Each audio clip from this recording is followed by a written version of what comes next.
Hello, everybody, and welcome to another fabulous, well, not Sunday. We're a little bit late on this one just because of everything that's transpired in the gaming world, but we are here for episode number 14 for Toad Talk Podcast. And the original cast is back here on the panel. And we have a lot of games to cover. So we're going to try to fly through this as quickly as we can just because Summer Game Fest happened. Sony's State of Play happened. We had the Xbox Showcase. We had the Nintendo Direct. Just there's so much going on in the world of gaming right now. It is absolutely crazy right now, but also a really amazing time to be a fan of video games right now. And we're going to try to tackle some of the top games that we collectively thought were the talking points of the entire weekend. Of course, we'll be going back and knocking out some of the other games that we missed on this episode, just because we can't sit here for, 7 hours and have a discussion about gaming. Although some of our podcasts have ended up being close to that long. Nevertheless, welcome everyone, and thank you all for watching and listening on YouTube, Apple Podcasts, and Spotify. We appreciate you, and thank you everybody for continuing to enter into the giveaway for Star Fox on the Nintendo Switch 2. That is still an open giveaway going on right now. And before we get into the giveaway news, I'll just go ahead and bring in the two guests here just as an introduction. We do have Raji is back with us here on the panel. I'm here. Yes, he is here. And we also have Grem is back as well. Yeah, I'm here. It sounds like Raji's being pulled away from his computer, but okay. It sounds like he's talking to us from the bottom of a toilet or something. I'm trying to stay away from the turd Uh, burglar over there that cost us. Never mind. We'll talk about Nah, that Sunday. We'll talk about that Sunday, jerk. Yeah, I'll talk about the future. Just remember who beat you. Just remember who beat you at the pay-per-view. And for a special one-off, just to talk about his experience in the only bit of movie news that we're going to have on this podcast, which is literally, I'm bringing this up right now out of nowhere. So hello, you're on the spot. We do have Nate returning back after, I believe, episode 3 was the last time he was on to talk about his experience with Masters of the Universe over the weekend. Yeah, I think that would be about right. But also, hi. Hello. So there you go. We have the three of us plus the extras, I guess you could say, the extra toppings.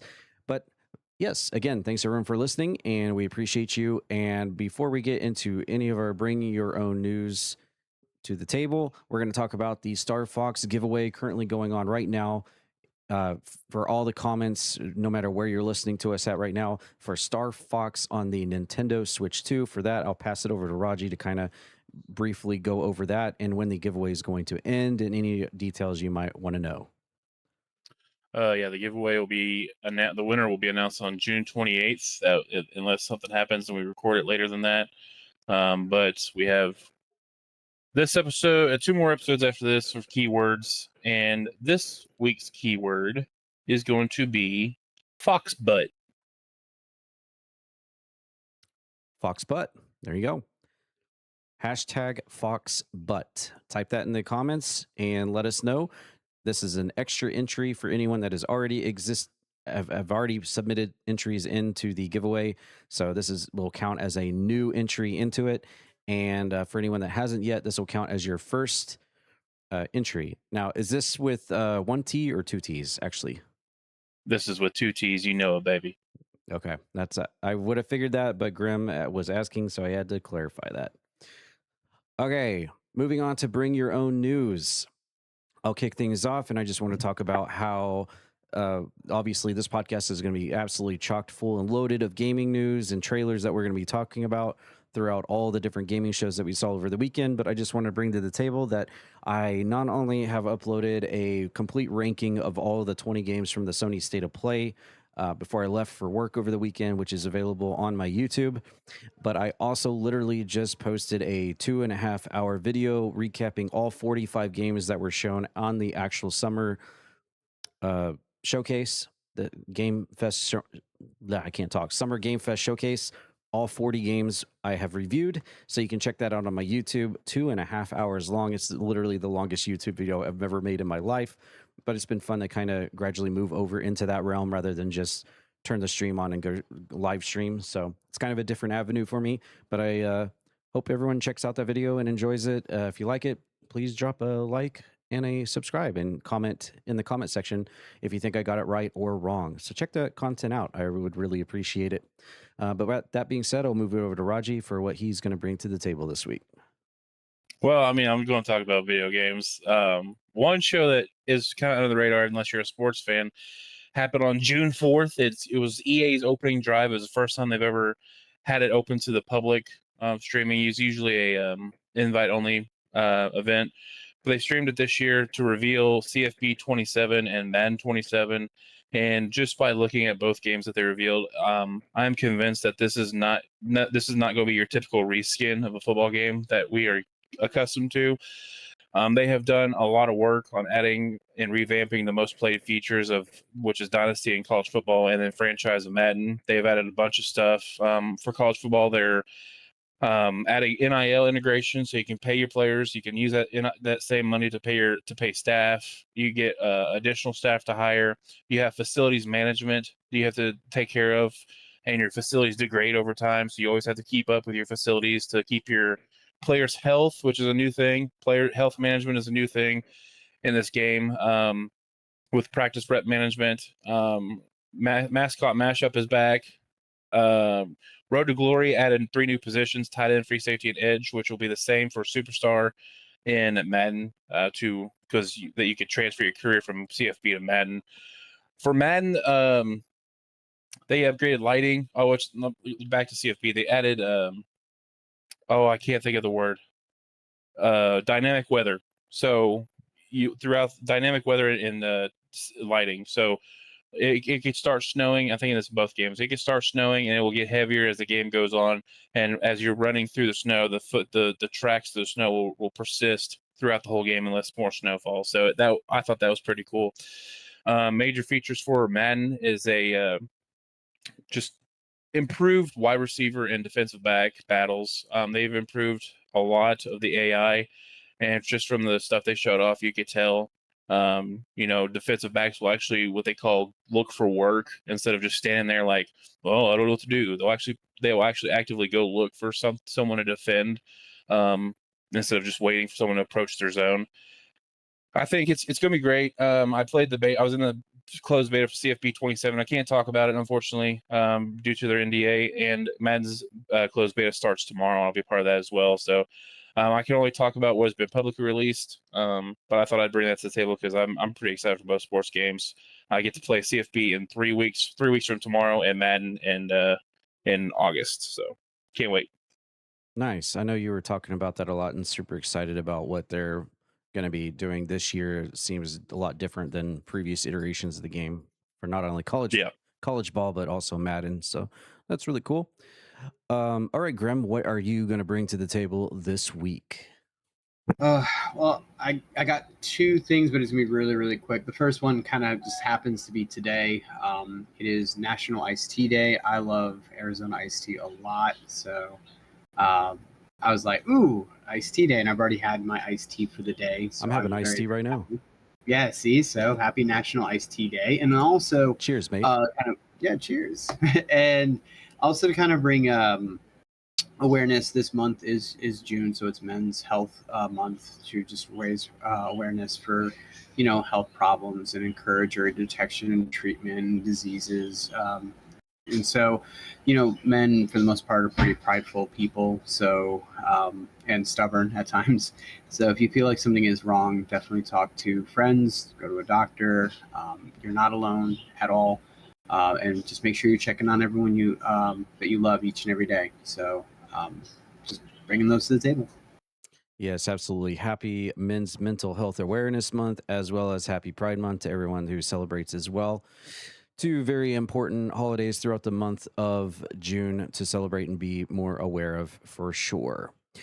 Okay, we're going to go right into gaming news here. We're trying not to mess around this week because we have so much to talk about. We're going to jump right into our first trailer here that was revealed during I believe this was the Sony State of Play. Yes, it was.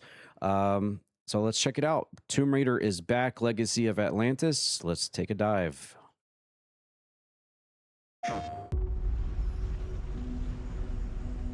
Been halfway across the continent looking for you. Hard woman to track down.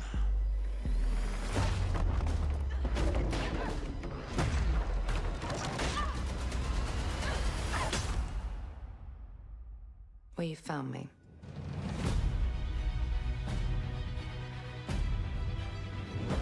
Ms. Croft, I hear when it comes to retrieval,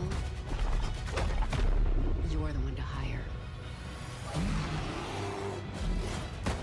This isn't about glory or money or making the world a better place. This is a puzzle, buried in centuries of silence. You don't strike me as someone who walks past a locked door without wondering what's behind it. There's a reason I can only trust you with this.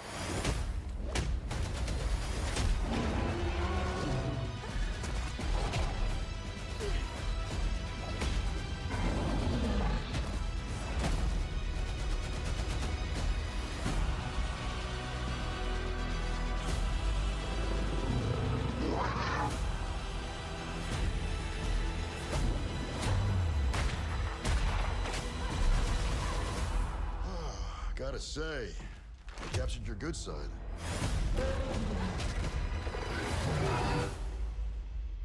You're assuming I've got a bad side.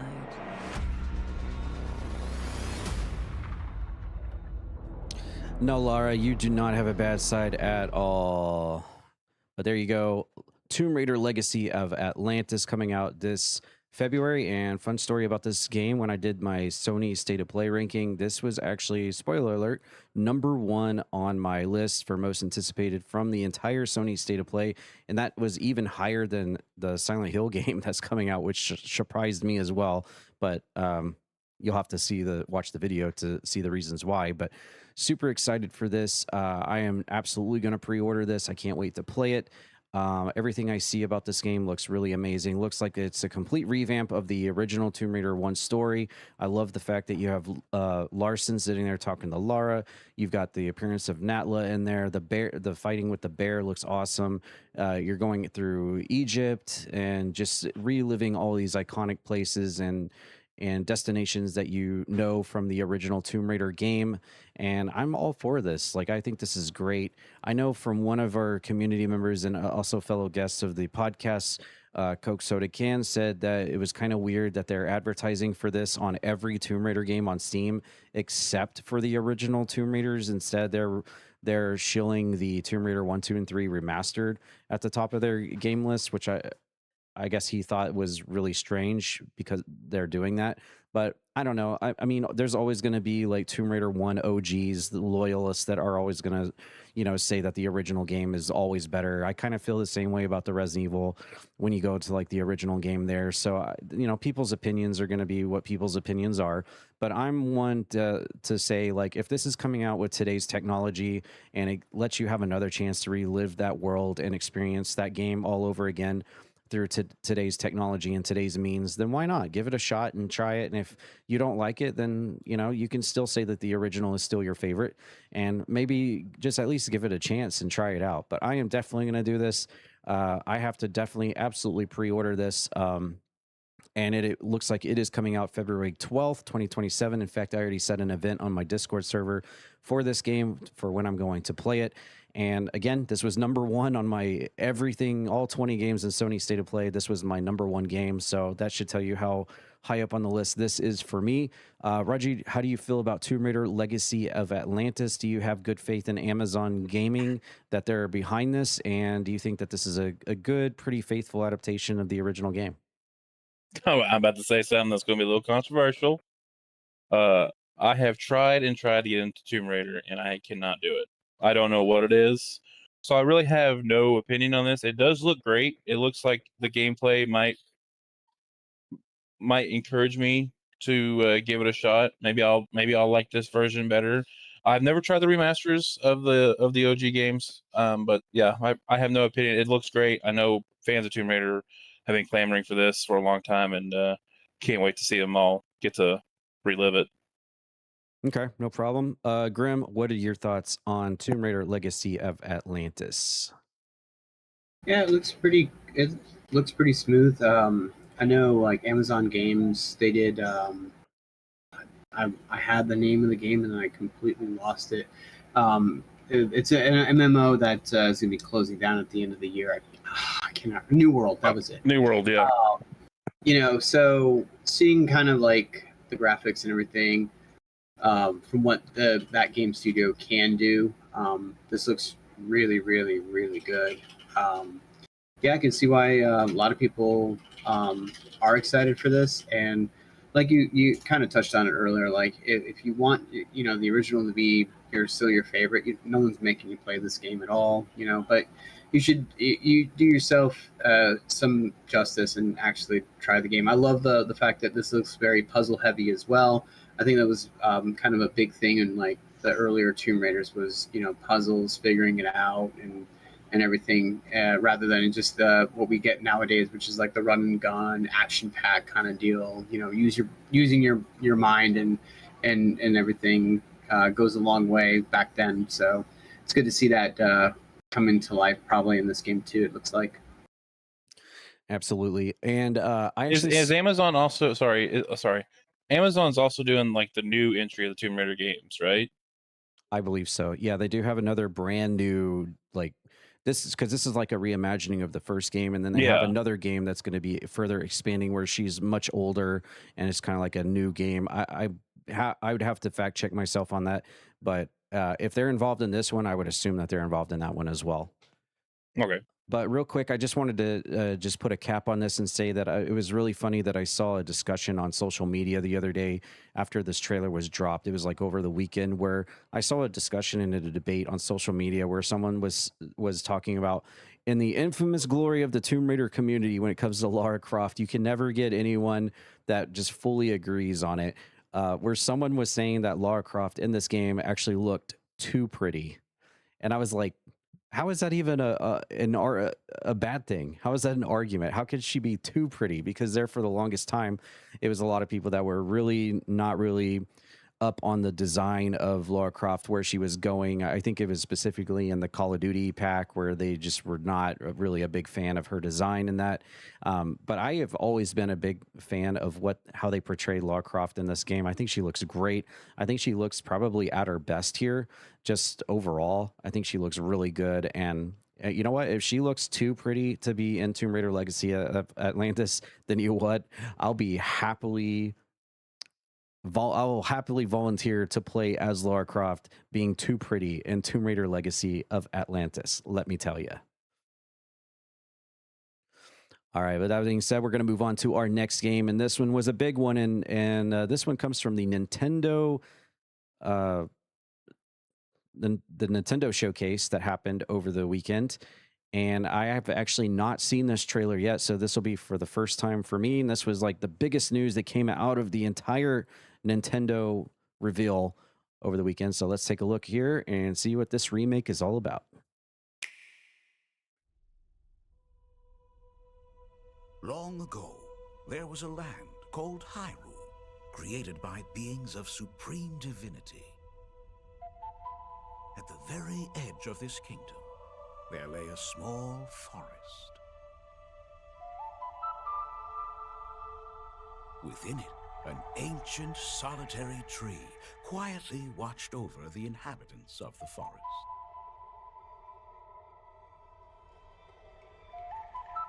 These forest dwellers were called the Kokiri. Each had a fairy companion, and they lived out their innocent lives in these woods. However, there was one particular boy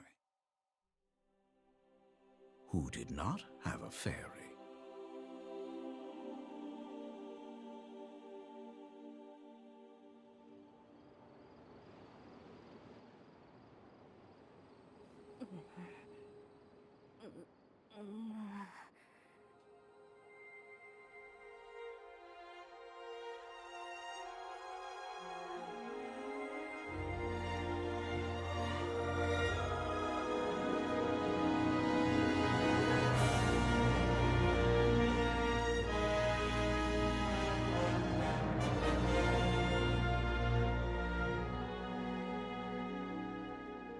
Well, hot diggity dog, that looks pretty good. They didn't really show a whole lot in terms of like in-game play. This was more like a teaser trailer, kind of a reveal for us, just kind of set up the build to let us know that yes, it is coming. But yes, Ocarina of Time, the official remake, is coming out with a date set for 2026, and it looks like it will be. Is this specifically Nintendo Switch 2? I mean, I see the Nintendo Switch 2 icon, but I know they have also been releasing regular Switch games as well alongside on some of these titles.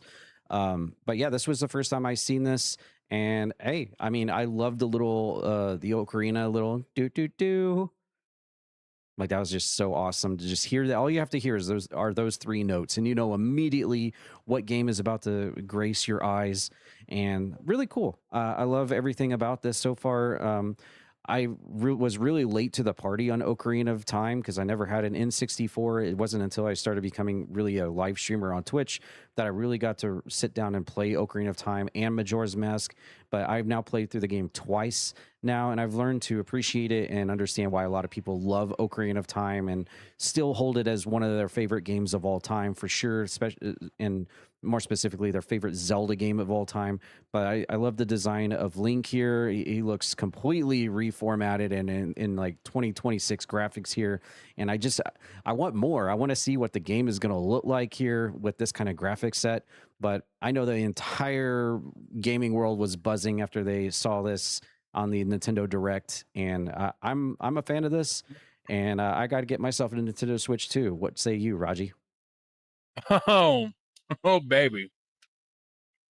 28 years since the OG released. And if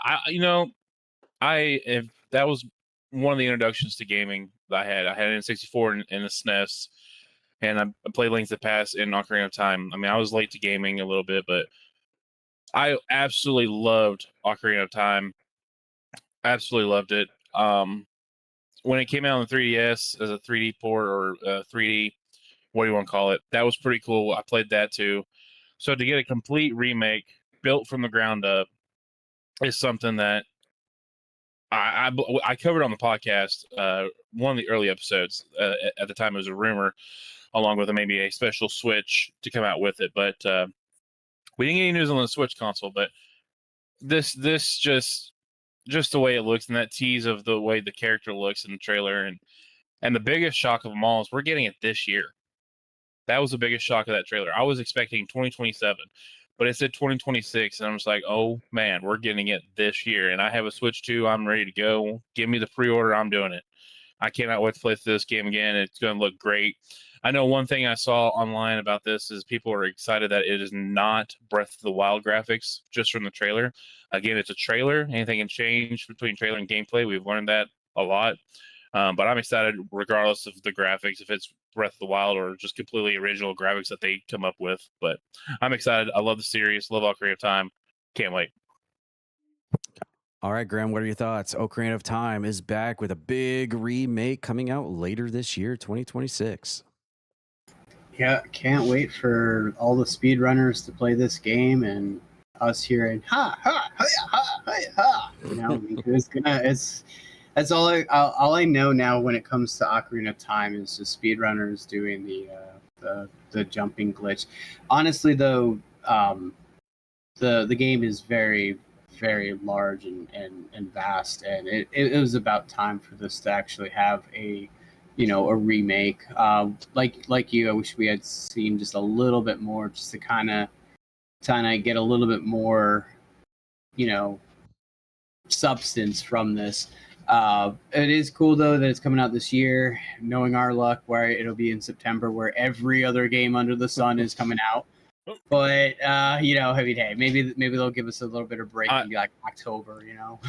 I was gonna say it'd be cool if they released around the time the OG came out 28 years ago, but then I realized when it came out, and I was like, oh, never mind. I don't think they want to do that because it came out November 21st, and nobody wants to bring their game out in November right now. So nope. Yeah, if you were gonna pick a game to come out in November, this could be up there, like as one that you would pick. Honestly, listen, I'm not to go on a sidetrack, but there are two games coming out along with GTA 6 in November. That's Barbie and a remake of Godzilla. So Yeah, I was but actually going to mean, talk about that. Yeah.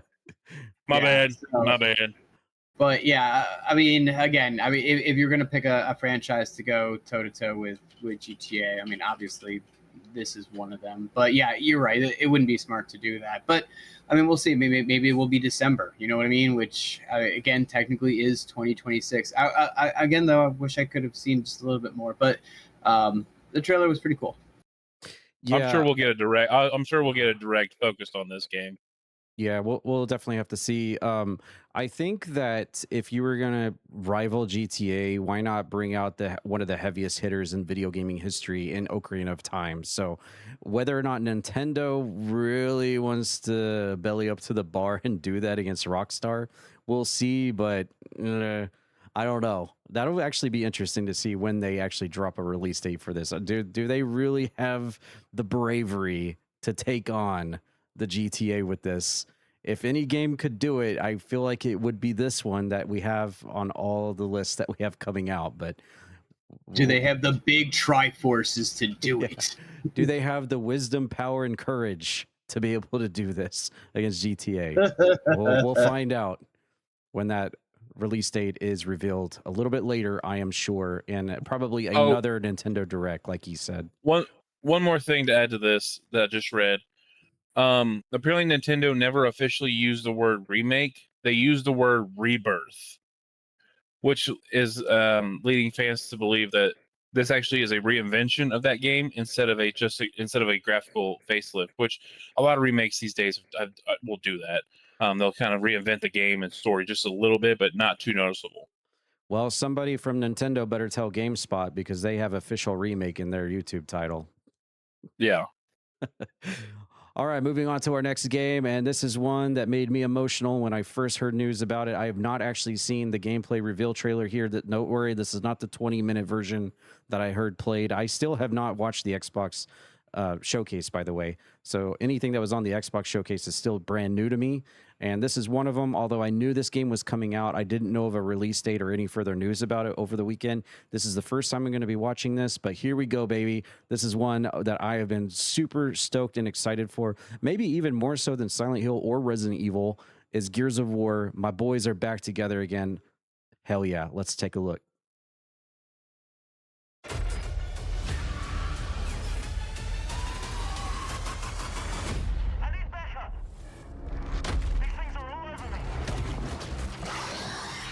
This is real.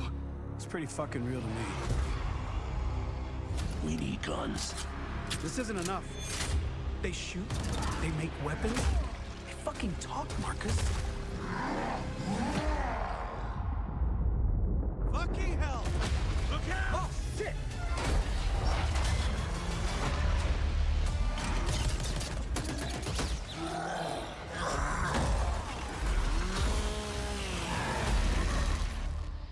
The world is full of weapons, waiting to be used. We good, Sergeant Phoenix? Guess we're back to it.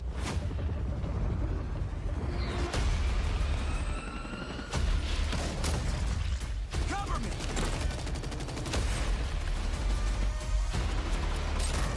We're taking fire from both sides! Where's that backup?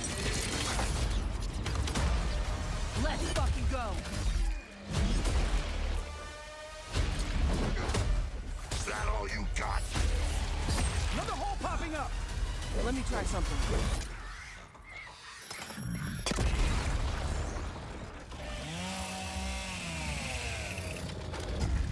Nice.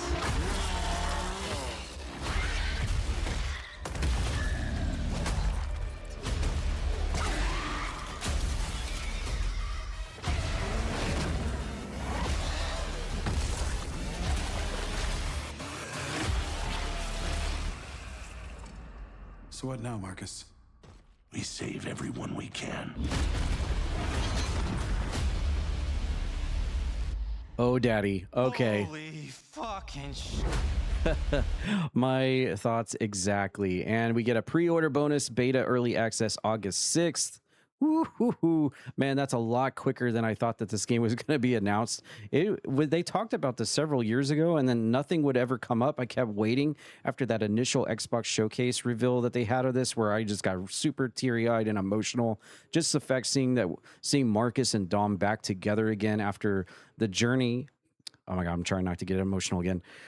That they went through Gears of War 1, 2, and 3, and then just seeing them back together again, just, I don't know, something always hits me when I see Marcus and Dom together, and it just makes me realize seeing them back in action here in this prequel, and just made me realize, like, it certainly provokes a lot of emotions when you have a character go RIP on you in a game that you grow so emotionally attached to, and it just makes me feel a little bit angry for the fact that the game script, forced one of our characters to perish like that. It's like, why? I understand that you want to have a really big, big thrill, big surprise, big shocker moment in a game that makes you just try to think that anything and everything can happen, and no one is invincible in your video games. But why did it have to happen in Gears of War? Like, Marcus and Dom should be together forever, and I think they realized this by bringing this game out, Gears of War E-Day prequel, coming out October 6th. And man, I am so stoked for this. I am so happy to see this. And I'm like starting to get a little bit emotional again, just thinking about this, because Gears of War brings up so many memories and draws up so many moments as me as a gamer when I really started to become hardcore into gaming. Back when I had my Xbox 360, I was all about knocking games out left and right, knocking those achievements out and getting as many games done as I possibly could. Gears of War was easily at the top of my list as one of my favorite games on the console. Well, except for the seriously achievement that you had to get for, let's not talk about that. But in a character and campaign sense, this is definitely one of my all-time peak moments in the earliest parts of me being really turning my focus into becoming a very strong gamer and just kind of just playing everything in that 360 era, and having this game come back again with these two amazing characters. And they look so young, baby Marcus and baby Dom. They look so young together. It's awesome. I love to see it, and I am super excited for this. And this is absolutely 100% on my list. And I'm pretty sure because it's going to be Xbox Game Studios, it's probably going to be free through Game Pass. And I also heard that this will actually have 4-player co-op as well. So you can definitely bet that we're going to have a 4-player co-op campaign with the community as like basically immediately as soon as this game is available. So you can expect that here at the Croakitoad community. Raji, what do you think about Gears of War E-Day? Do you think it's a good idea to bring Marcus and Dom back in a prequel sense? And how are your thoughts on what you saw in the game? I'm to be honest, Gears, I played Gears. I have not played the story. Back on 360 when I got this game, my friend had this game, and I was just enthralled with the multiplayer. I thought it was unique for its time. The multiplayer, the PvP battles. I just, that was a lot of my time spent on Gears. I did dabble in whenever they did the Gears 1 remaster or whatever they called it. Reloaded, I think is what they called it. I can't remember. I played a little bit of story. Haven't got to play through it all. I think I'm going to try to get through the entire series for the most part before this comes out. But yes, this is a day one Game Pass game. And I know the trailer said Xbox console exclusive, and I need to clarify for people listening that there's probably heard about this. It is an Xbox console exclusive, but it's still coming on PC. They just said Xbox console exclusive because it's not going to be on PS5, because they did bring the other ones to PS5. But this one is going to be just on Xbox. But you can support PC players. You can still play it on PC on Game Pass day one, October 6th. It's going to be great. Awesome. Absolutely awesome. Grim, you played a Gears of War campaign with us once when we did, I believe, Gears of War 3, I believe. Yup. I did. Yeah. Sorry, I thought you had a follow-up question on that. Nope, that was the segue. Okay, cool. Yeah, good one.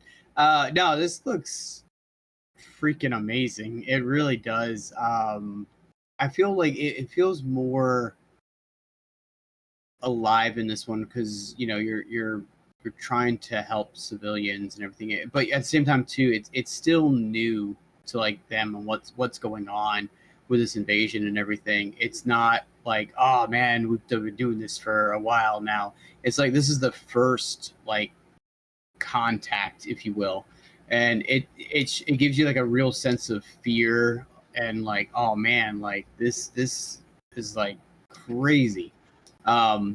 Lot of great stuff. No, I'm totally stoked for this. I cannot wait, and I'm hoping that if I'm lucky enough, I can be one of those co-op with you when you do play this. Absolutely, absolutely. You're more than welcome to join in. I can't wait to play 4-player on this. And you're right. This is like definitely like first contact. That's why they call it E-Day. This is when the locust hordes arrive on the scene. Nobody knows who they are, what they are, where they came from. And it's not through like the several other games that we start to unveil that and people start to figure out where exactly they did originate from. So this is very early on.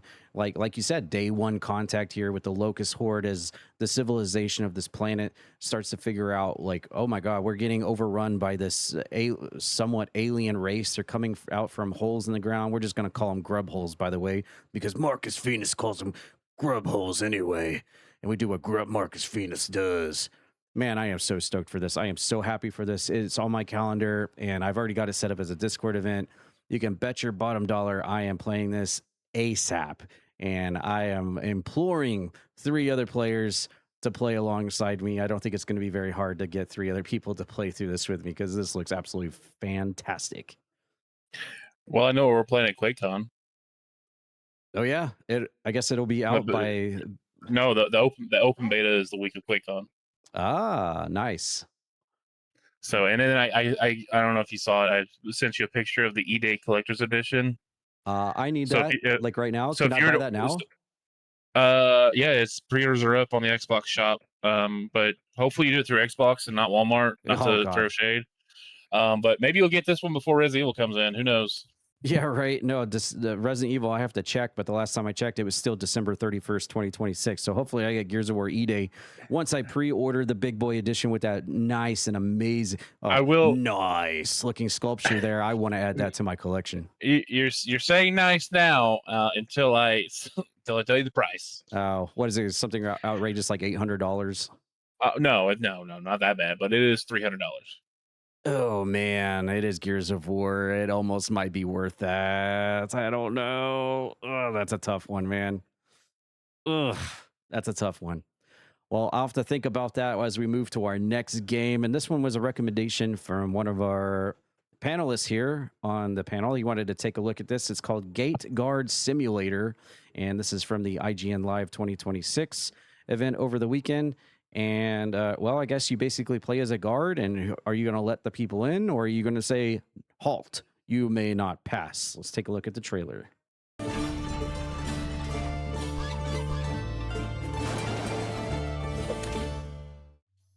Ah, you must be the new guard. Your predecessor's career ended abruptly.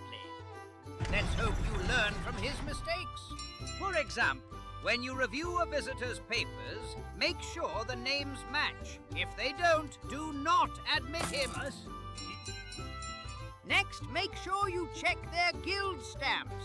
Forgeries abound. And of course, search all belongings for contraband. Can't risk anything unnatural making its way into our fair city. And if there's ever anything out of the ordinary, you'll find a bit of common sense goes a long way. If you're issued a club, save it for criminals. Don't go clubbing innocent peasants, as fun as it may be. Now, when you do have a prisoner, we always treat them with the same respect we do anyone else in Rambo. And, don't forget anyone in the cells. Trust me on that one. God forbid, if plague or pestilence should come to these fair lands, you'll need to examine visitors for signs of disease. Do your job, and the city will thrive. We're all counting on you. I have only one final question. Are you an idiot?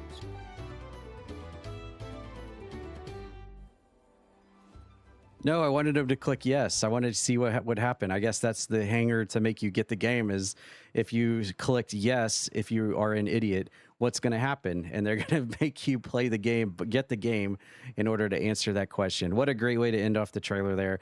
And now I can see why Grem here wanted to watch this because it's, wow, it's comedy gold, is it not? You're throwing tomatoes at people. You're checking for plague and pestilence. You're whacking people in the head with a baton, maybe unwarranted as well. This looks like endless hours of fun and entertainment here as you play as a guard here in this outside of this castle, and you do all these other tasks while you make sure the right people come inside and the wrong people do not. This looks like a lot of fun, and it looks like it will be available in 2026 at some point. There's not an official date quite yet, but the play test is now available on Steam as it stands right now. And surrounded by a bunch of AAA games and big worldwide games, this is actually kind of nice to take a look at something like this and add this to the mix. So good recommendation. Raji, what do you think about Gate Guard Simulator? This is it. I know Graham's probably going to touch on this, but this looks like a mix of Papers, Please and Quarantine Zone. If anyone's played Quarantine Zone with the scanning, make sure no one's infected. It's just two great games mixed into one, makes for an even better game, and it's a little quirky, a little goofy. And I think that's what makes it even better. Like games need to have that quirkiness to them to bring in more eyes to it. And I think there's a niche for that kind of game, and I'm interested. I just applied for the playtest and automatically got accepted. So you guys can go on Steam right now and get that going and try it out. You know what? I might have to do that because this looks like a lot of fun. And I have actually not played Papers, Please or the Quarantine game that you've talked about. So I'm actually new to this entire genre of games that seem to be coming out. But Grem, now, while we're looking at this scene here, I know that if this question was asked to you by this NPC here, I have only one final question. Are you an idiot? Are you answering yes or no? I am answering perhaps. I guess. I guess. No, I mean, when I saw this game, and I really wanted to kind of deep dive a little bit more. I didn't get a chance to, but yeah, Raji was touching on it too, like Quarantine Zone and Papers, Please. Again, the game, it doesn't seem like, I mean, it's serious because you're going through different things, making sure that it's good. So it's kind of like I don't want to say like hide and seek kind of game, but you're looking for little things like that could try to trip you up. You get to throw tomatoes at people too, which is kind of funny. I did not know you could do that, so watching the trailer, I was like, "Oh, that's kind of funny." I didn't see that, but yeah, everything else looks pretty much. And it's surprising that you haven't touched on any of those games, Tad. I really think like Quarantine Zone would be up your alley for sure.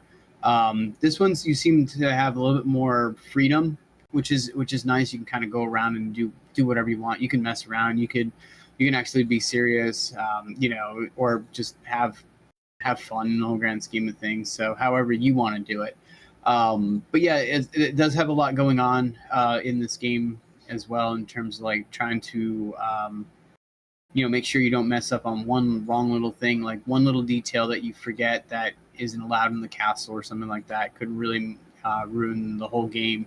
But it is a lot of fun, definitely worth checking out. And like I said, it looks really good. I mean, it looks very fun, very smooth. So probably going to do what you guys are doing and get into the play test and have a little fun. So yeah, I think that the Quarantine Zone game would be right up my alley. I have actually seen people stream it, and yeah, I just haven't had a chance to play it. But I think checking this out here on the podcast will give me an opportunity to join the playtest on this and give it a whack, and we'll see what happens. Hopefully I don't go around whacking people in the face with the baton needlessly, because it seems like it would be very easy to do. Yeah, don't hit the geese either. Yes. No, there was a someone might get mad if you do that. Yeah. Yeah, there's a special surprise there from a goose in the game as well. He didn't whack the goose with the baton, but not in the trailer anyway. But yeah, that is Gate Guard Simulator. Definitely check out the playtest and let us know in the comments if you played this. Let us know what you think about it.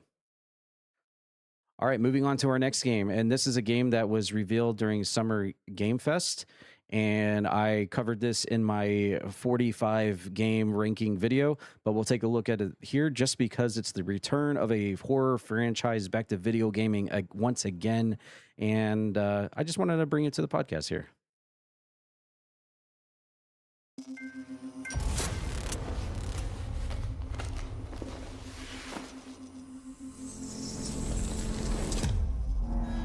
A 100 years have passed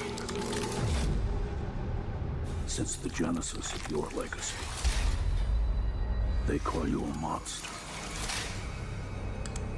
but I call you a prophet. Pain is our only true path to redemption. It strips away the lies that people tell themselves. Only then do they get to see what really makes them tick.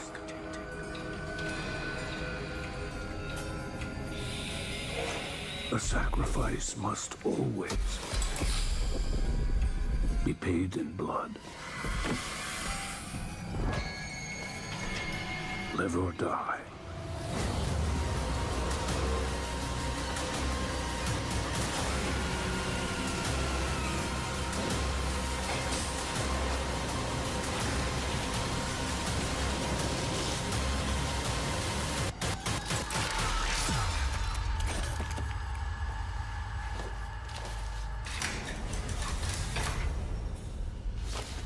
Your book, bound in blood, inspires those who are worthy.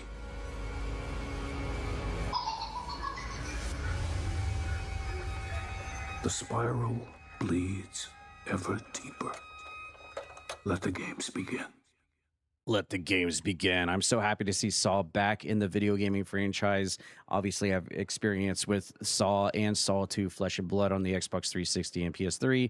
So it's nice to see it here. When I first saw this, I thought this was going to be another really great single player experience. And in my video, not to give away everything, just to touch on it a little bit, I thought that this entire Saw franchise just has a whole lot of untapped potential when it comes to a single player experience, trying to evade and escape with fellow NPCs while being trapped by Jigsaw. But in this case, I guess this is taking place during the 1940s and in World War II or 1930s, whenever. And instead of Jigsaw, because this is before his time, you get the Judge. And so you have to escape him and his traps and everything. But I feel like there's still a whole lot of potential for the Saw franchise in a single player sense. So when I heard that this and saw on the trailer, this is actually going to be a 3v1 multiplayer aesthetic to the game, I was like, okay, this is interesting.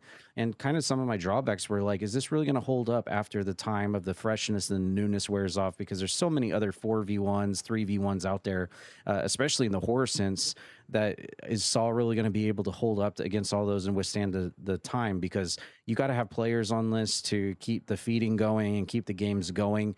And you just got to hope that the player base continues to exist after an amount of time. Whereas if it's a single player game, then you can just have fun and enjoy that single player, experience, while also having so much untapped potential with like fellow NPCs who are also trapped in the place with you, trying to evade and escape out of different traps and stuff, and really make it a single player narrative, story driven horror game. But yeah, I mean, I guess if I had to, be forced to live or die, I guess I'll live with a 3v1 multiplayer horror game here. And again, this is like a precursor to Jigsaw. I'd love to hear that Tobin Bell provided his voice here as Jigsaw, despite this being before his time.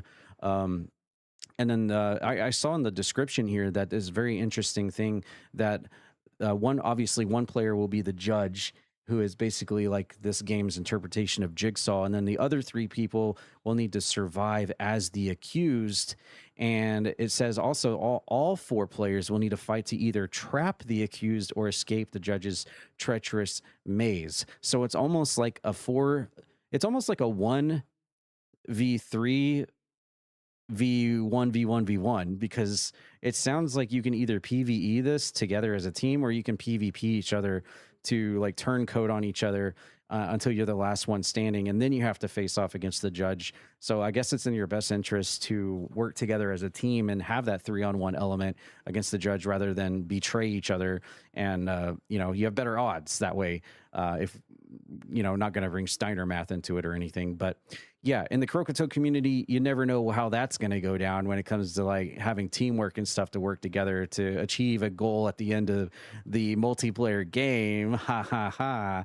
But I think that brings a really cool aspect to the game. And, while it isn't a single player narrative story driven game like I would want with the Saw franchise, I'll still take a multiplayer game here to bring Saw back to the forefront in gaming world again. This was a huge shocker to me when I saw this on the Summer Game Fest. I was not expecting Saw to enter back into the world of gaming again, and I need to really sign up for the closed alpha here and see if I get in, because I would really love to try this out and see what the game is all about. But Raji, how do you feel about this Saw game coming out as a multiplayer 3v1 game? Do you think it will withstand the time of player base and everything, all the stuff you need and is required to keep an online based game like this healthy with a player base? I'm gonna be honest with you. I didn't know this was a Saw game until I saw Billy the puppet. That's what threw me off. But I think this game, I've been reading up on it. Like, I was kind of disappointed at first, knowing it was a 3v1 game and not an actual like single player game. To take to your point. But then I started reading more about it, and it's really unique in the way it's approaching the 3v1 aspect. And I think that alone will keep it going for a while. Obviously, you got the biggest one, Dead by Daylight, that'll just be the king of those games. But I think just the way they're approaching this is going to be something that keeps players playing for a long time. I don't want to talk about it too much. I don't know if you talked about it in your video. I'll let people watch that video. But just reading on how both sides operate and the whole what you're talking about all four players, I think it comes down to the sacrifice part. If someone's trapped in a trap and you're trying to get out, it's either, do I save them and risk myself getting trapped, or do I just leave and sacrifice them so that I can escape? I think that's what that's pertaining to. Just classic Saw sacrifices. But yeah, I can't wait to try this. Hopefully I get in the alpha. I think I've already signed up for it. Can't wait to try it. I think this will be a great game for the community. It's I also read that these games are quick. They're quick and intense. So you're never going to be in a map for longer. For quick, I think longer than, you're not going to be in there longer 20 minutes. So this brings me to my question to you there, Grem. If you were stuck in a trap and I was your only hope in this video game, what is the over under that you think that I would turn around and try to rescue this from this trap, or I would just turn around and leave you there? If it was you and me, I honestly have high confidence that you'd come and actually help me. Aw, thank you. Funny. Anyways, though, my confidence with this game, though, I don't know. This is the third time I've seen this trailer. I get it. They're trying to kind of change up how, it's like a 3v1 instead of a 4v1 that we used to seeing. I mean, I don't know. I kind of agree with you guys. This being a single player game probably would have been much more impactful. I mean, I guess we'll wait and see. With 3 people, that would mean that you have to really trust those people that you're working with. And I know with like games like Dead by Daylight, when you just kind of pop in, sometimes you get some megs, and sometimes you get people that are actually knowing how to use teamwork and getting stuff done. So for you're minusing one person from doing that, and then also if it is a 3v1, I guess the killer, if you will, I mean, does he just oversee things? Is he like springing trap? Things like there's a lot that needs to kind of be answered on that. So I guess it's a kind of a wait and see thing. These types of games are kind of not my cup of tea, or iced tea for that matter. But I'll watch it and see on how a 3v1 really works out. I don't know if you want me to talk about this. I'm reading their Steam page. If you want me to give you some details about the game. Sure, go ahead. Okay, so I want to play a game, Rise as the Judge. Shaped by their experiences in the Great War, the judge is dedicated to rehabilitating humanity through pain and sacrifice. Customize your approach with perks and traps, then seek to control the match from the shadows. Unlike other asymmetrical multiplayer games, the judge is physically vulnerable and cannot overpower the accused through sheer force alone. Build your strategy around a character's distinct advantages, such as exclusive access to hidden corridors and a noise detection map. Hallucinogenic gas and paralyzing toxins that distract and immobilize the accused, an accomplice that can be summoned to drag the accused into rehabilitation traps. Your goal is to rehabilitate the accused, making them choose between life and limb rather than killing them. Live or die, they make their choice. That is a lot to unpack and very unique for a video game, especially in a multiplayer setting where you have so many different variables playing with different people. And you have one person that's kind of like the overseer. It almost kind of reminds me a little bit of that Resident Evil multiplayer game that came out where one person is like the director and they can spawn in the enemies and cause traps and stuff while the other 3 or 4 people are just trying to survive through. I forget which Resident Evil multiplayer game that was. It was one of the recent ones. But that's kind of what this a little bit reminds me of. But yeah, I would love to see more of this game in actual action so I can get a better understanding of how everything plays out. But it's certainly not just your very simple DBD-esque, like go get a generator and then once you get enough, you're done. It seems like there's a lot more to unpack in this thing. And, you know, that can be a good thing or a bad thing, depending on how well it plays as a fluid gameplay experience in multiplayer. Yeah, and for the accused side, it says to coordinate. You coordinate with teammates to complete challenges, scavenge items, and collect keys before time runs out. Each match drops you into a procedurally generated map where routes shift, plans break, and every mistake gives a judge a greater advantage. Your greatest threat isn't just the traps that can be around every corner. It's the pressure you face as time runs out. As your will decreases, progress becomes more difficult, and eventually you become vulnerable to becoming ensnared in one of the traps, forcing you to decide between sacrificing a body part to escape or relying on your teammates to rescue you in time. These choices have permanent consequences for the match. If you damage your arm, it will be harder to complete puzzles and fight back. Injure a leg and you'll move slower, becoming easier to corner. And then I think another thing, it says it's built for short, intense matches where no 2 trials play out the same. So there you go. Well, that's good. Short matches, and it's very different each time you play a route. There's different variables that can take place for each match, so that's really cool. We'll have to definitely take a more look at this, and hopefully at least one of us will get into the closed alpha so we can get a more hands-on experience about it and report our findings back here. All right, that being said, we're going to move on to our next game. This is Until Dawn 2 that was revealed on the Sony State of Play, and I covered this in my top 20 ranking for the Sony State of Play, but we'll take a look at it here on the podcast.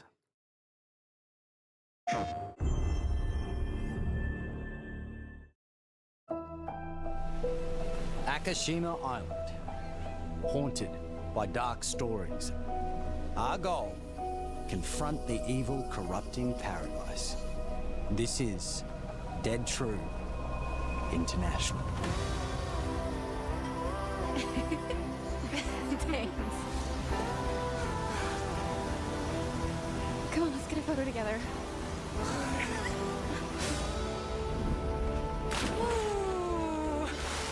Over! You're rotated on that one. A for effort, dude. Who's the buff idiot? Does no one know this guy? This is how villains are made. Oh, you two haven't met yet, right? Sebastian, I'll be looking out for you. Roland, whenever you're ready. This facility has been shut down for decades. Uninvestigated, untold, until now. This is how villains are made. Did you hear that? Nate, are you out there?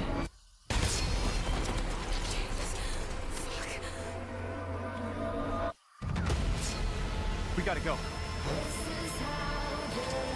Right! I have a bad feeling. Let's get rid of it. Grip it tight. No! He's coming! Through there! Take a deep breath. Fuck! Which way? Steady the mind. We're gonna have to jump! There's rocks down there! Go! Go!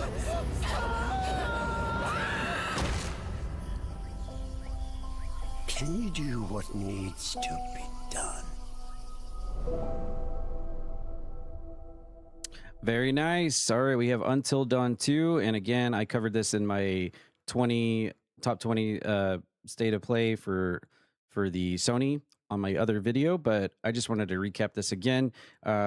This looks really great. The graphics look amazing. You're on this beautiful island. You got another cast of characters here that you can either love or hate, just also in the ilk of the other Until Dawn, the previous one, and some of the other Dark Pictures games as well.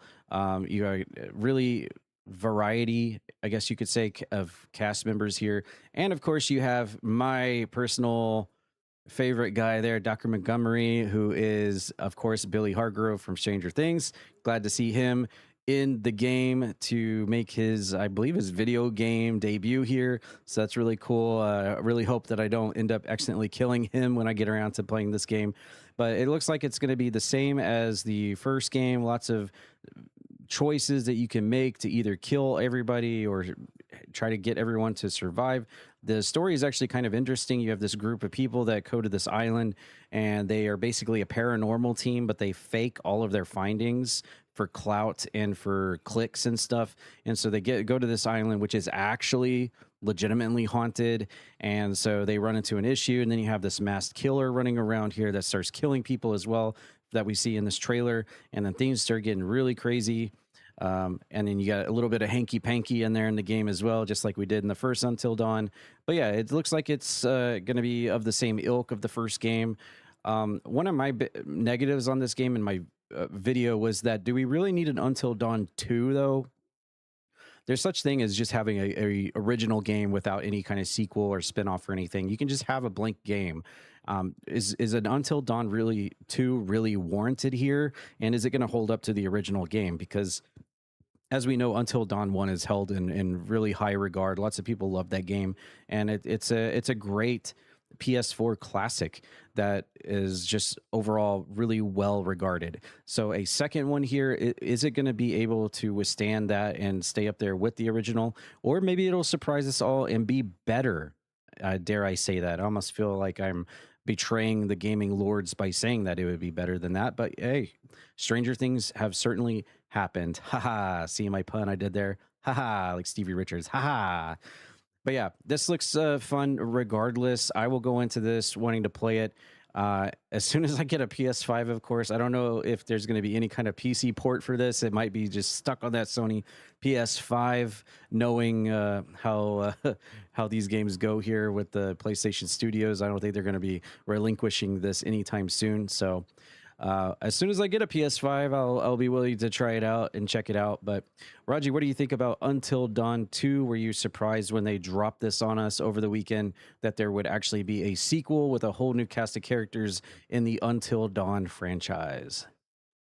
Yeah, I was watching this. I was watching this trailer, and the entire time, me and my friend was watching this live, and I was like, "Man, this is really giving them Until Dawn vibes." And then I saw Dr. Hill, and I was like, "Oh, well, there's that guy." And then they dropped the Until Dawn 2 logo, and I was like, "Oh, that's why we're getting vibes. It's literally Until Dawn 2." I don't think it deserved the number 2, just because how can you have a 2 to continue a story that had it in the first one, right? Maybe if they called it Until Dawn and then gave it a subtitle, it'd probably been better. But still, I'm excited for this. I enjoyed the first Until Dawn. I got the platinum trophy in it. Very fun game. A lot of replayability. If you want to save everybody or kill everybody. So I'm excited to try this out when it comes out. All right. I will have to take a look at the trophies as well, even though I'm not really much of a trophy guy. Grim, what are your thoughts about Until Dawn 2? Do you think this looks interesting just from a story and plot standpoint, and a very narrative choice-driven single-player adventure here where you dictate the lives of all the cast of characters that are in front of you? I mean, I'm trying to remember. Until Dawn was the first one was the one that was in like the snow and the cabin and everything like that, right? Yeah, in fact, what's funny is that you brought this up a few podcasts ago where you were trying to remember the name of the game Until Dawn. You were like describing it, and we were like, yeah, Until Dawn. Yeah. I forgot what game we were covering at that time, but yes, it's funny how we're now talking about Until Dawn.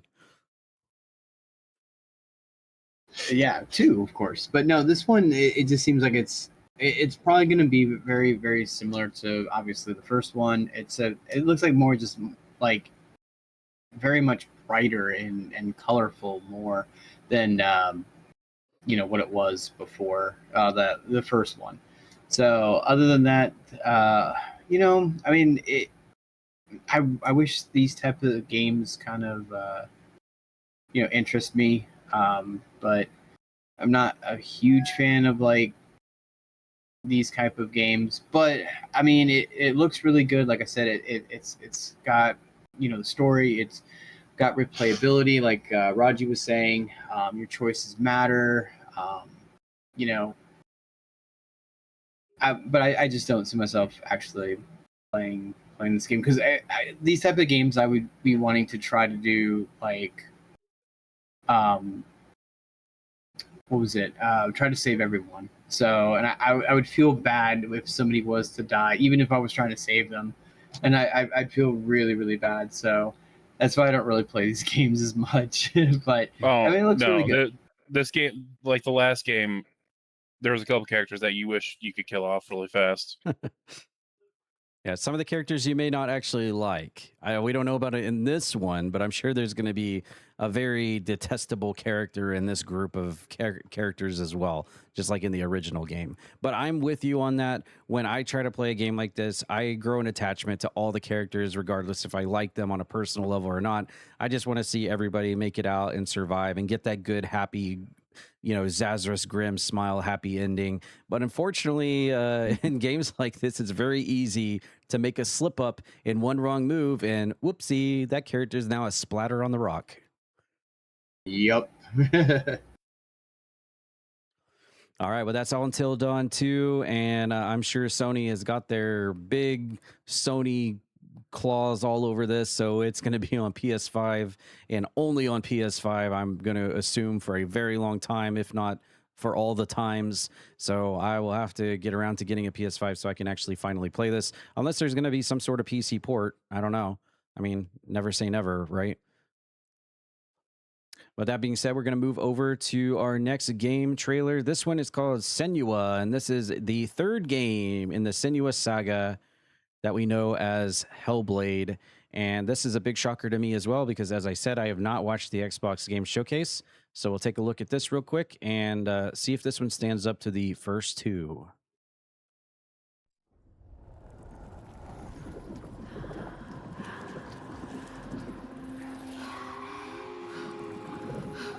You buried your wounds, left your people behind, believing time would see them heal. But what is left in the dark sickens, and some binds cannot be broken.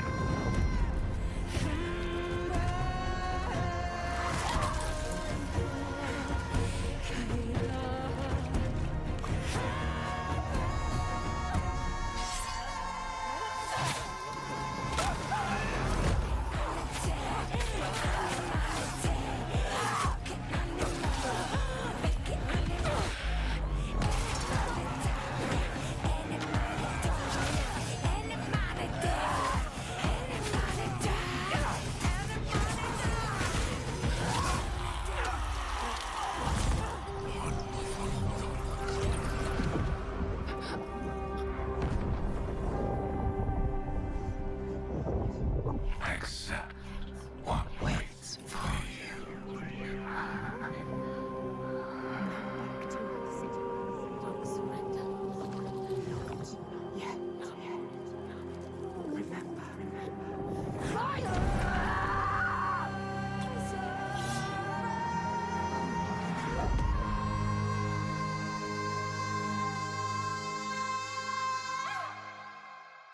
All right, awesome. Senua, the third game in the franchise, coming out 2027, as revealed on the Xbox Showcase. First time I've seen that trailer. Obviously, I've played the first one. I've played the second one. I've got a kind of a love-hate relationship with the second one because of that late added achievement where you have to play it on Dark Rot difficulty, which allows you to die literally 4 times in the entire game. And if you die that 4th time, the entire game resets your save and you're back to the start again. And it's on the hardest difficulty where if you get hit like 3 times, you're dead. So while I do like the second game, that achievement just kind of really has a bad taste in my mouth just because of that one achievement that they added after the fact, like a year after the game has already been out. They went back and added that. So as an achievement guy, I was like, I still have not gotten that achievement. But these games are known as a very narrative, story-driven experience in a single-player sense. Obviously, Senua dealing with a lot of mental health issues, dating all the way back to the original one.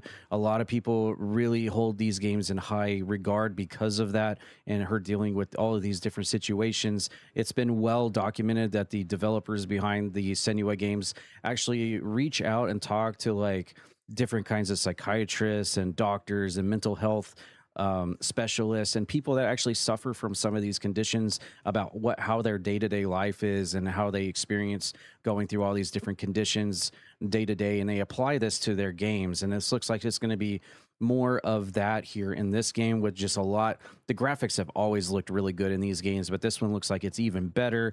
The combat actually looks like it's a massive improvement here compared to the first two, where it was just basically like hack and slash and to spam the button.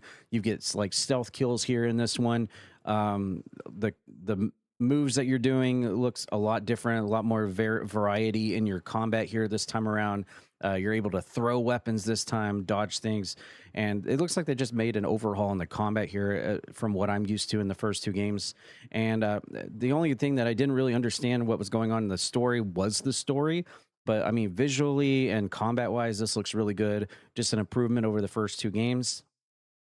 And of course, it's Senua. I mean, when she comes out there and she's screaming, shrieking at the top of her lungs, you can't help but get goosebumps on your arms, because that is one badass woman right there when she starts screaming and going to town on these fools that she's trying to take out here in these games. I always love it. Senua is a really fun character. She's carrying a lot of baggage throughout these games, but it is kind of fun to play as her and deal with all of the mental anguish that she's going throughout her experience. And now in this third game we got coming out, it's going to be one more chapter to her legacy here. I was totally not expecting a third game here.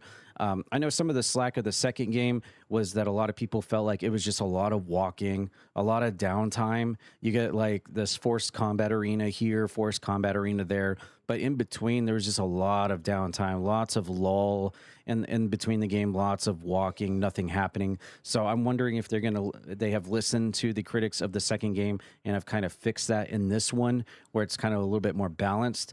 But we shall definitely see. I mean, I've been with Senua since the beginning, so I will be with her in this chapter. Hopefully they don't add any more ridiculous achievements like they did for the second one, but I'm here for it. Raji, what do you feel about Senua coming out next year? Another series I haven't played. I know it's on Game Pass, so I guess add that to the list of games I'm playing this week. But also, this was also confirmed as a day 1 Game Pass game. Nice, and that doesn't surprise me, because the developers here of the Senua games have always been kind of like hand to hand with Microsoft. So that's really awesome to hear. That's just going to be available on Xbox Game Pass day 1. But kind of doesn't surprise me either. Let's just hope that they stay away from those ridiculous achievements, because you're going to have a bad time if you jump into this. Oh, well, quick question. Which one do you think is worse, this one or the Silent Hill F achievement? Honestly, I would actually go with the second Hellblade game, just because you're forced, even in Silent Hill F, you're forced to play on the hardest difficulty, but and even in that one you do die quickly, but in this one it's so unforgiving, because at least in Silent Hill F you can die repeated times over and over and over and over and over again and just reload your save and try again.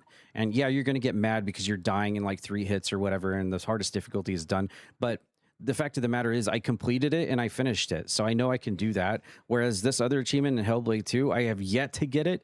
And it's just so unforgiving. Not only do you die in like 3 swipes of a sword, but you only have a limited amount of lives. You have like 4 lives before the rot spreads up your arm and goes up to your head. And then the game save literally wipes from your console. And it's like, sorry, you ran out of lives. Go back to level 1 again. So absolutely, I would say that the second Hellblade achievement is way more unforgiving than Silent Hill F, as much as I despise the Silent Hill F combat. All right, everybody listen to the podcast. I challenge you to get this achievement before the new game comes out. Is that a challenge to me? To get yes. that? Yes. Oh, hey, I'm working on it. I think you can do it. I have faith in you. I'm working on it. It is still loaded. It's installed on my Xbox Series X right now. I actually chipped away at it and made it to level 2. I think there's only 7 or 8 levels in the second game, but I did make it to level 2. And there's just a spot here where you have to fight like 8 enemies back to back to back without any breaks, no auto saves or anything. And if you die, there's like this little exploit that you can do where you can like close your game out and revert to the cloud save and then treat it as if you never died and reload the save or whatever. So it's kind of a pain if you do die to like go through that process. But I mean, it is installed on my Xbox. I just haven't gotten around to it after my initial attempt, but you know what? I'll take you up on that challenge and we'll see what happens. I guess I have until, I guess I have until next year to try it, I suppose. Grim, what are your thoughts on Senua, the third game in the Hellblade franchise here? It's very visually stunning, is it not? Yes, it carries over very well from the first 2, maybe even better. It still gives you that feeling of you're struggling and you're struggling with your character as well. Yeah, I mean it looks like they've just wanted to continue the story a little bit more, and I mean it looks really, really good. So and it also shows anything is possible in a sense. Like I believe in the first one, like she's trying to get back her husband or something, if I'm not mistaken. Was that the premise? Well, her significant other Dillian is actually dead, and so she's trying to like overcome her grief from what happened to him, and that it's basically the first game is like her journey to overcome that feeling of losing him and losing everything else in her life, basically. Gotcha. Okay. So yeah, I mean, other than that though, like the combat seems pretty smooth, like it has been in past games. So yeah, can't wait for this to come out.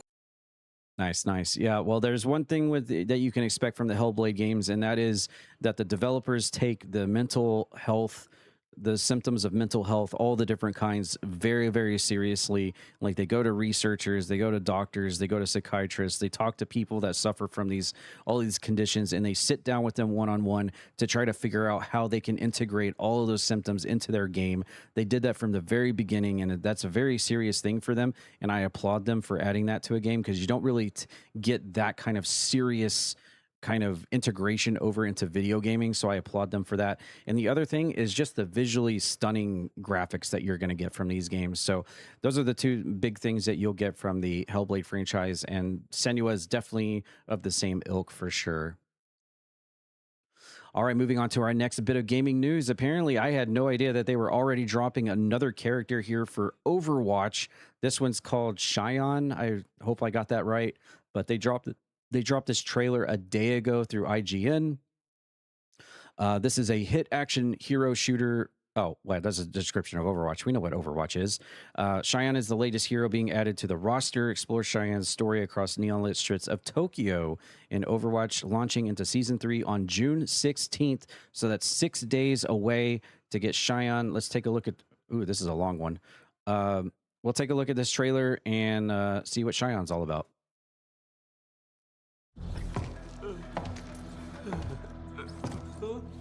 No.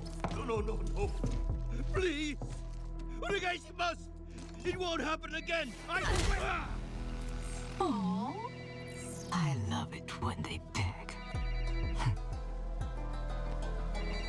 What now? Boss! We have the weapons, but Overwatch is here! Tucker, have to do everything myself.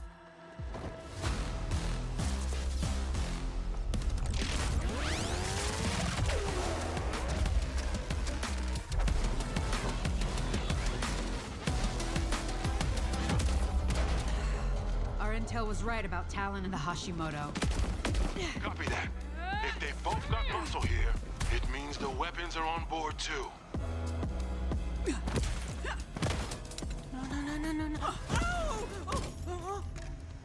I'm gonna have to call you back.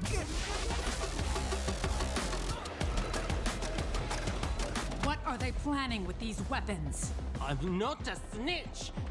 Okay, I tell you whatever you want to know.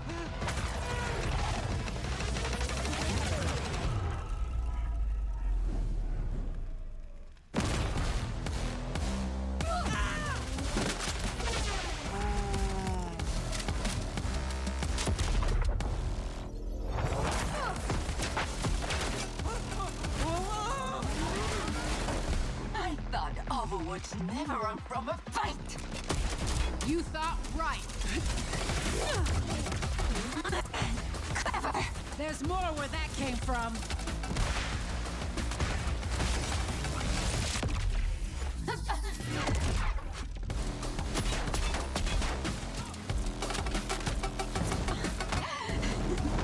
You fight well for human. I'm almost impressed. Funny. I was thinking the same thing.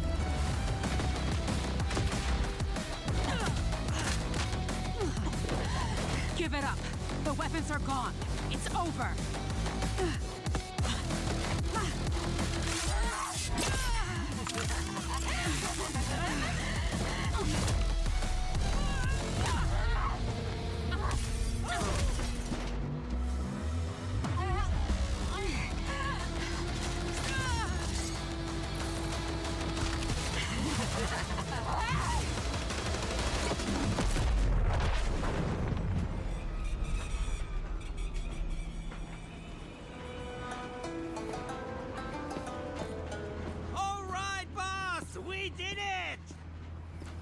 Overwatch, thinking they can just swoop in and take my plan off the rails.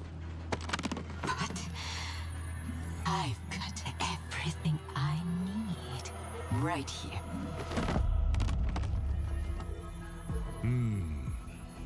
I don't know, Shion. The boss ain't gonna be happy with just this. Trust me, Noki. She'll be thrilled. We'll be in touch.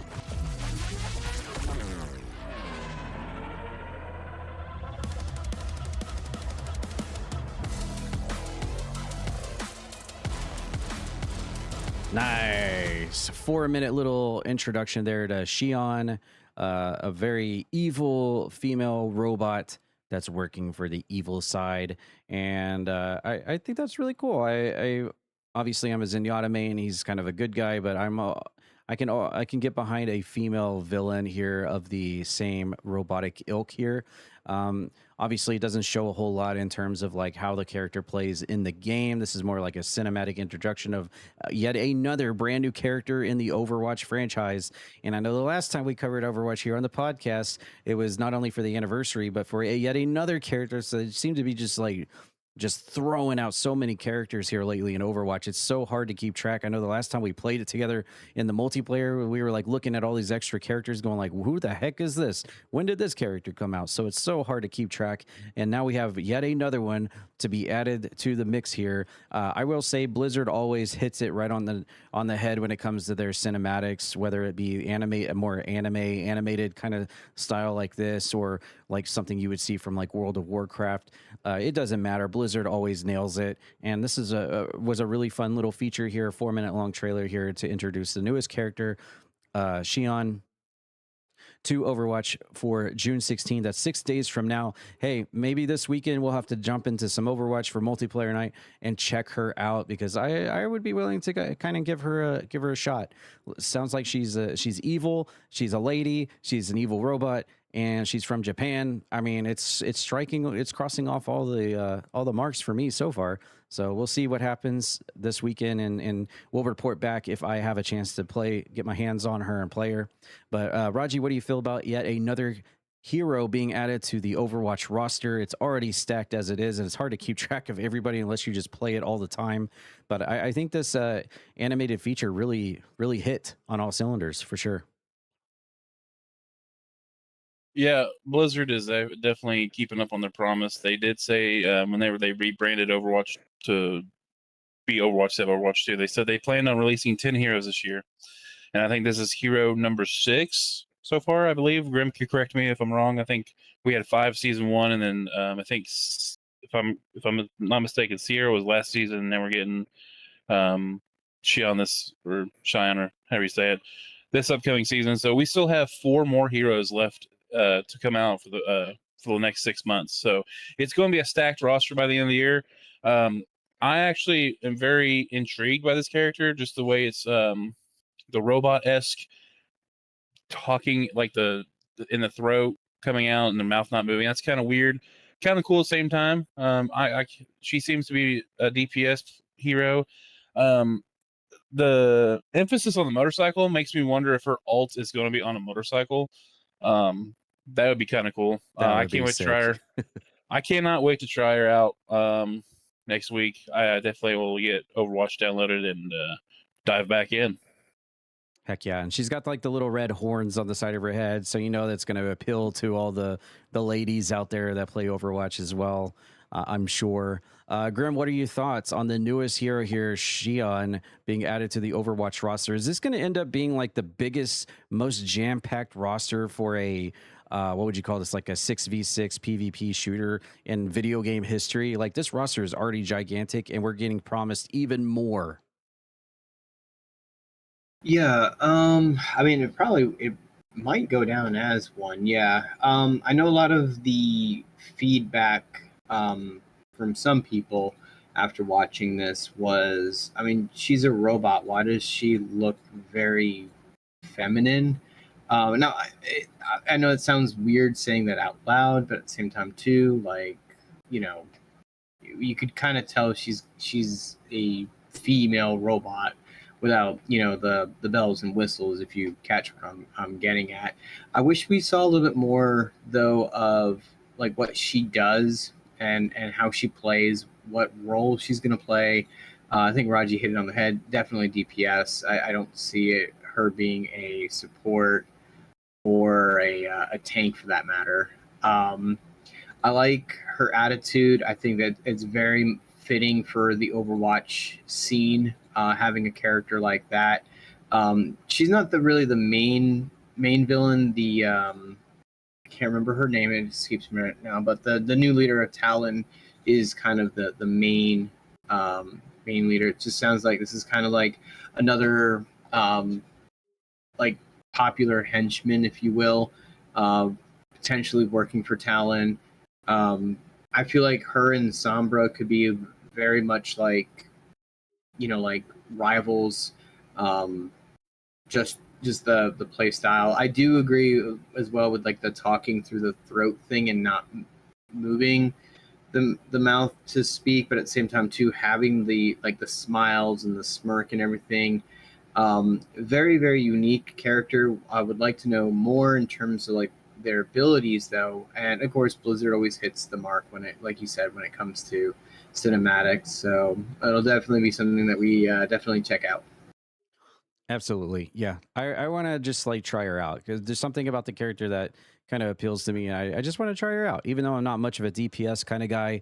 Just the character itself kind of is screaming to me here in this cinematic here. So we'll give her a go. And if we do actually play it this weekend and are able to play around with it, we'll let you know on next episode of the podcast. I read that Vendetta and Moira is the leaders of Talon. Are either one of those you're talking about, Grim? I'm sorry? Vendetta and Moira are the leaders of Talon, or in leadership of Talon? Maybe Vendetta. Maybe that's it. Yeah. All right, we've only got 2 games left. Boy, this was a very stocked and loaded gaming block for Toad Talk Podcast. Definitely the most games we've ever tackled before in a single episode, but we have two major heavy hitters left to get through. And the first, both of these I'm super stoked and excited for. Both of these were actually from the Xbox Showcase. I've actually not seen either one of these yet. And boy, oh boy, when I got spoiled from this the other day, I think it was yesterday when I heard about this, I was like, oh my God, this with like Alien Isolation 2 are the two games that I've been clamoring for the game to make a return in the franchise for so many years. I've been like a broken record when it comes to this game. But let's check out for me for the very first time a brand new Spyro game coming out from Toys for Bob and Activision. I am so happy to hear this. I want to watch this trailer right now. Let's see how good it is.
Oh man, nice. I really love what I saw here. Looks like Spyro can actually fly around at his own volition here as compared to the first three games.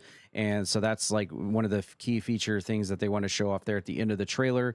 But this is Xbox Play Anywhere, Xbox Game Pass as well. And man, I am so stoked about this. I swear to you, I've been a broken record about talking to people or telling people any chance I can when it comes to Spyro that Toys for Bob should just take the Reignited trilogy and just write a brand new script and a brand new story, keep all the graphics, everything else exactly the same, maybe write in some new villains, maybe write in some new levels and some new enemies to take out, but keep everything, literally everything else the same, have some really awesome music of the same ilk from the Reignited. You don't really have to change a whole lot. Just keep the same formula, just change the recipe up a little bit and spice things up to make it a newer game. And I will buy this and I take all the money in my wallet because man, I absolutely loved Reignited, and it's a shame that we didn't get a Spyro any sooner, but I'm not one to complain. I love that Spyro A Realm Beyond is coming out spring 2027. This is absolutely 1000% on my radar, and I love the fact that Toys for Bob, we had a little bit of a kind of a hint that they were working on this a few months back, but nothing really came out of it.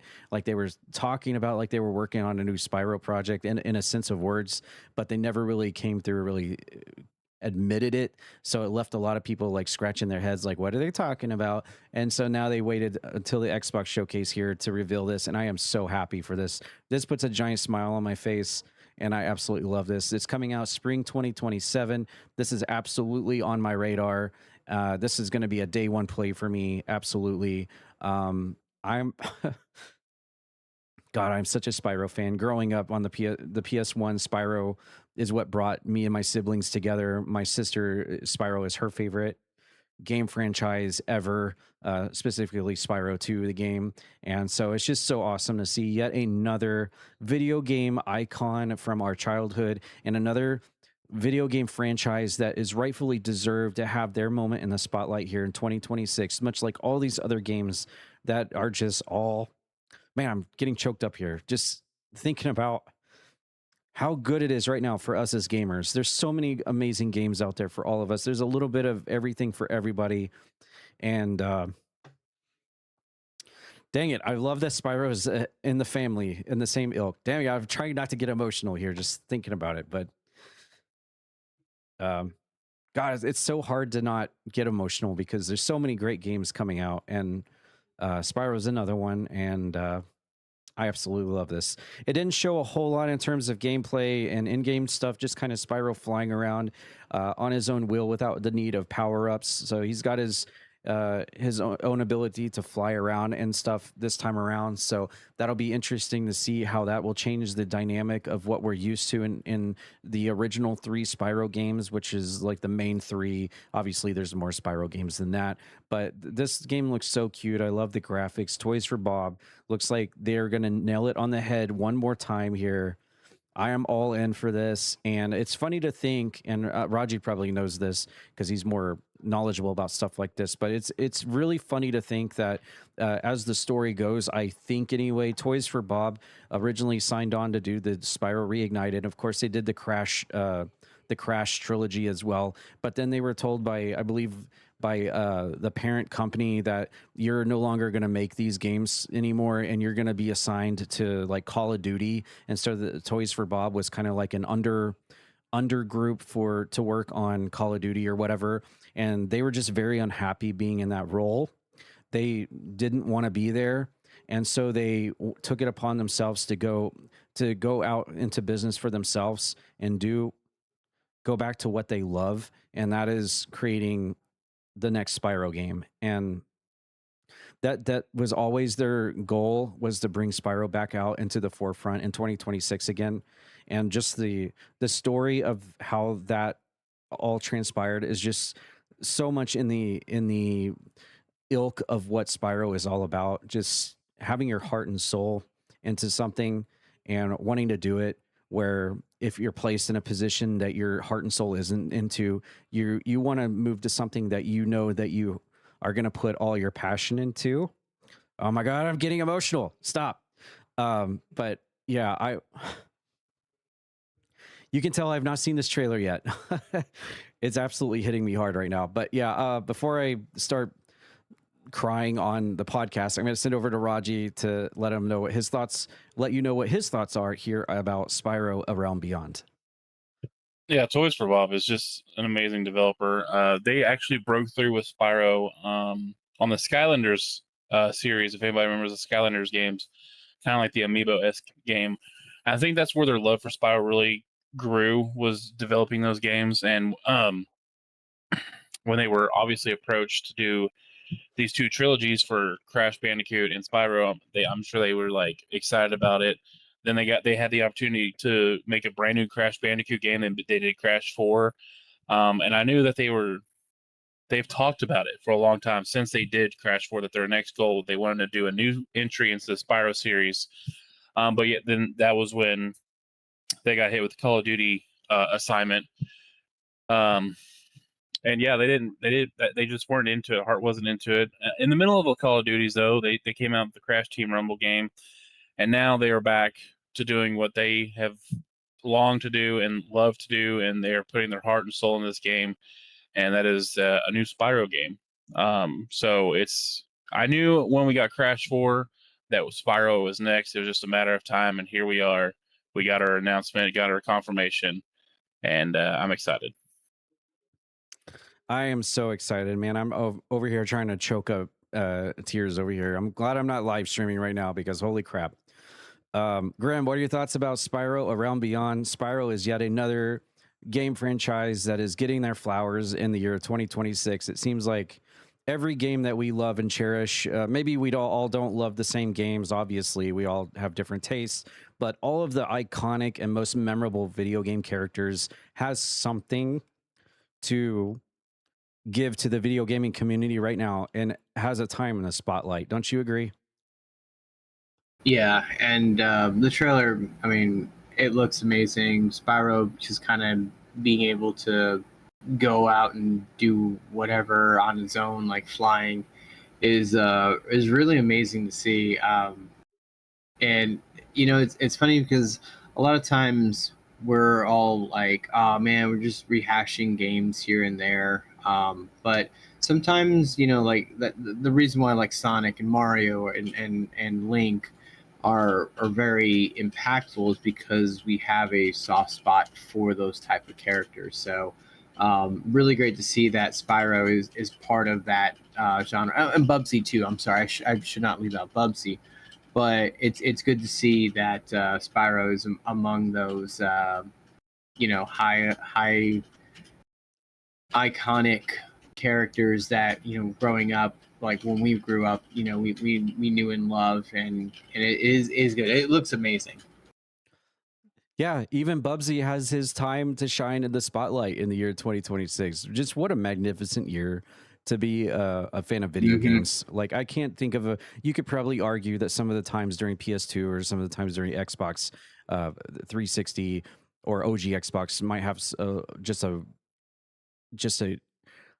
I don't know though, man. I would argue that this 2026 to 2027 era for gaming is probably like peak gaming of all time.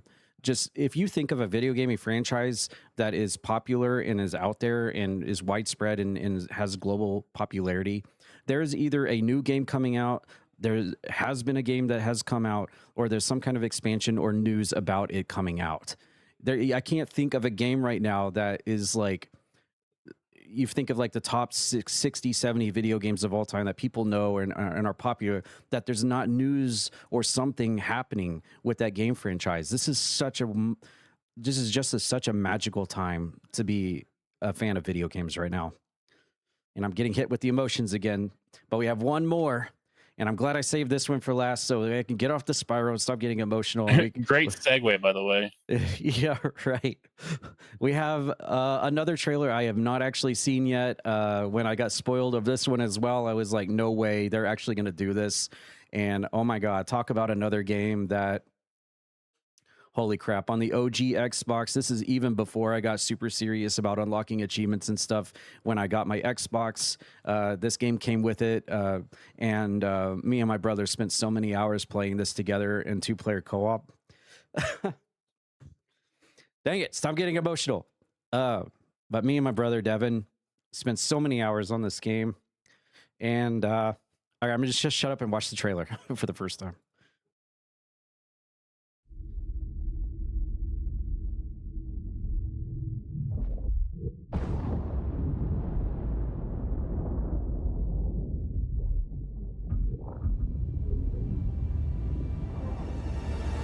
Now move it out! Double time!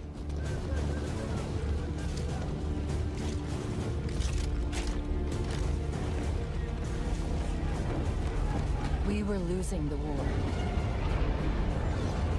Pushed to the edge of extinction by an alien alliance bent on our eradication. The Covenant. So we made a bet and trusted everything we had left to one soldier.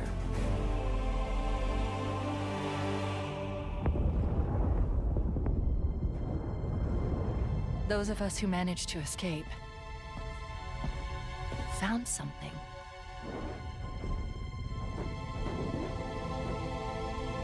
It wasn't refuge. It was something ancient, beautiful, and dangerous.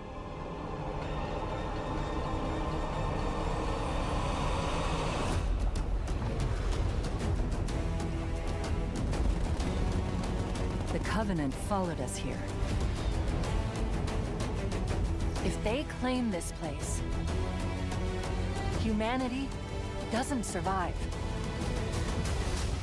That's not going to happen.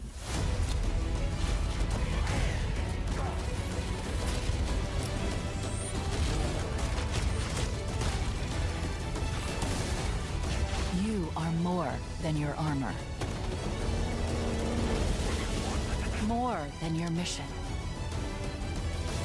And more than they can handle.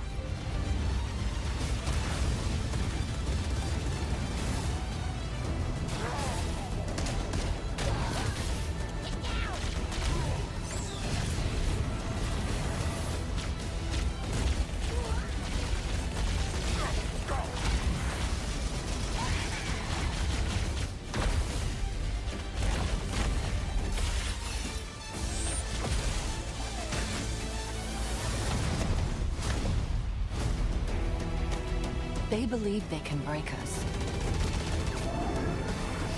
They believe the fight ends here.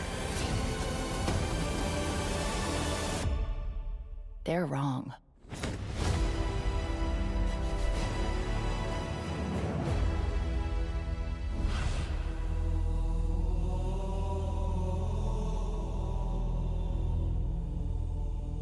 Oh my god, bro. I thought that ending off on Halo Campaign Evolved was going to clear the emotions from me, but unfortunately, I think it got it worse. I think we should have ended off our gaming blog with something else because I'm just over here like, maybe I shouldn't have done this on the podcast. I'm just over here like with like watery eyes because I'm just thinking about all the moments that I had playing this game with my brother, and now it's back again. And I try not to get super emotional, but man, what a game, man. What a freaking game. And it's back. Halo Campaign Evolved. Pre-order now. It's going to be, I believe what Coke told me earlier, it's going to be available on Xbox Game Pass Day 1 as well for this. And also what I've heard is that it's going to allow the ability to have 4-player co-op in this campaign as opposed to the original 2. If I'm wrong, you can fact check me on that, but that's what Coke told me earlier. And it's going to be coming out actually right around the corner. Like it is available on July 28th. That is just weeks away, basically. Pre-orders of the premium edition or collector's edition grant up to 5 days early access on top of that. So July 23rd, that's just right around the corner, man. That is such an amazing and epic trailer. And to drop a release date that quickly around the corner, just to get the original, just the epic story. Just seeing the Pillar of Autumn in these 2026 graphics. You got Sarge. You got Sarge back again. You got Captain Keyes. Cortana's back. Master Chief is back. The whole crew is back. That makes this game what it is. God, and with the ability of 4-player co-op, I'm gonna have so much fun playing through this. I got to get my brother to play with us as well. But everyone out there has pretty much played Halo, unless you're just not a fan of this style of game. I can understand that, but anyone who has ever played the original Halo, you know what this game means to us as gamers and how it basically changed the entire gaming industry on the original Xbox and spawned an entire franchise in its wake. And to have it come back looking like this is just phenomenal and just hits me again right in the soul. This was a terrible idea to put Spyro and Halo here at the end because I am just like trying not to get too emotional and just start breaking down here on the podcast. I am sorry to our listeners right now that this hits me right in the feels. And I can't wait to play this. I'm going to send it over to Raji because I need a second. Okay. All right. So yeah, I'm gonna deep dive into this just from confirmed details that was released by this. Yes, it is day 1 Game Pass. It's released on Xbox, PS5, and PC. The game comes with crossplay and cross progression. So if you play on PS5 and then you go and want to play on your PC, you will have your progression and crossplay with anybody on any console or PC. So there's that. This is the first Halo game built in Unreal Engine 5. That remade cinematics, re-recorded voice lines. They are doing the thing. They're doing the damn thing. They are expanding the story. I don't have any details other than that. It is called Operation Meteorite, 3-mission arc that is set a year before the events of the original campaign, featuring Master Chief and Sergeant Johnson. Co-op, yes, it does support up to 4 players online with cross-platform play and cross-progression, like I said earlier. Skulls are back. This is going to be a record for the series. There's going to be 42 collectible skulls, and one of the confirmed ones that was a big detail that people want to talk about was one of them is called Perspective, which lets you play the game in third-person view. So that was confirmed, and people are excited for that. I don't know if I would be excited for that because I'm just used to Halo being first-person. There's a lot of things that is... This is the first Halo without multiplayer, by the way. This is strictly just the campaign with 4-player co-op. Oh my God. Oh my God. You said that and I just was like, because I've always stayed away from these games because the multiplayer has always been just like a curse to try to go for all the achievements. But you saying that right now, it is a single player. Now, of course, you have to still worry about legend difficulty and trying to get through the game on legend difficulty. So it's no cakewalk, but at least there's no multiplayer. Man, you just certainly perked my ears up because that's the first I heard of that. But you can continue. So new mechanics that are being added into this, which I believe are mechanics in the other games. Just OG Halo didn't have this. Sprinting, vehicle hijacking, and campaign remix, which is just randomized weapons, enemy behavior, and visuals. So that's something to look forward to. Campaign remix sounds like a fun time. Obviously, you'll probably have a choice to go through the campaign like it was intended, like we all remember it, just with upgrade graphics, or get a campaign remix where you're so used to campaign that you're instead of a grunt, you're getting I don't know the enemy names, I'm sorry, but like the energy sword wielding guy. Elite, thank you. Or But Hunter, the big boy. I have some unfortunate news. They did announce a collector's edition for this game, which includes a 12-inch Master Chief statue, an LED Cortana chip, art prints, and a physical manual. However, hours after this was announced and the pre-orders went live, they sold out, and it was mostly scalpers because there's a bunch of listings on eBay for this collector's edition for upwards of $800 when the original price was $200. Aww. I know. But if you pre-order the premium edition, and if you don't want to wait until day one to play, if you pre-order the premium edition, you get 5 days early access on July 23rd instead of the 28th. So, and you also get, I believe, customization stuff with that pre-order bonus as well. So yeah, and they said that for the skulls, it says there's 42 of them. And it says these skulls can make missions harder, easier, funnier, or more chaotic with over 4 trillion possible combinations. Wow. That's so awesome. So there's basically unlimited ways to play through this absolutely magnificent game. That is so awesome.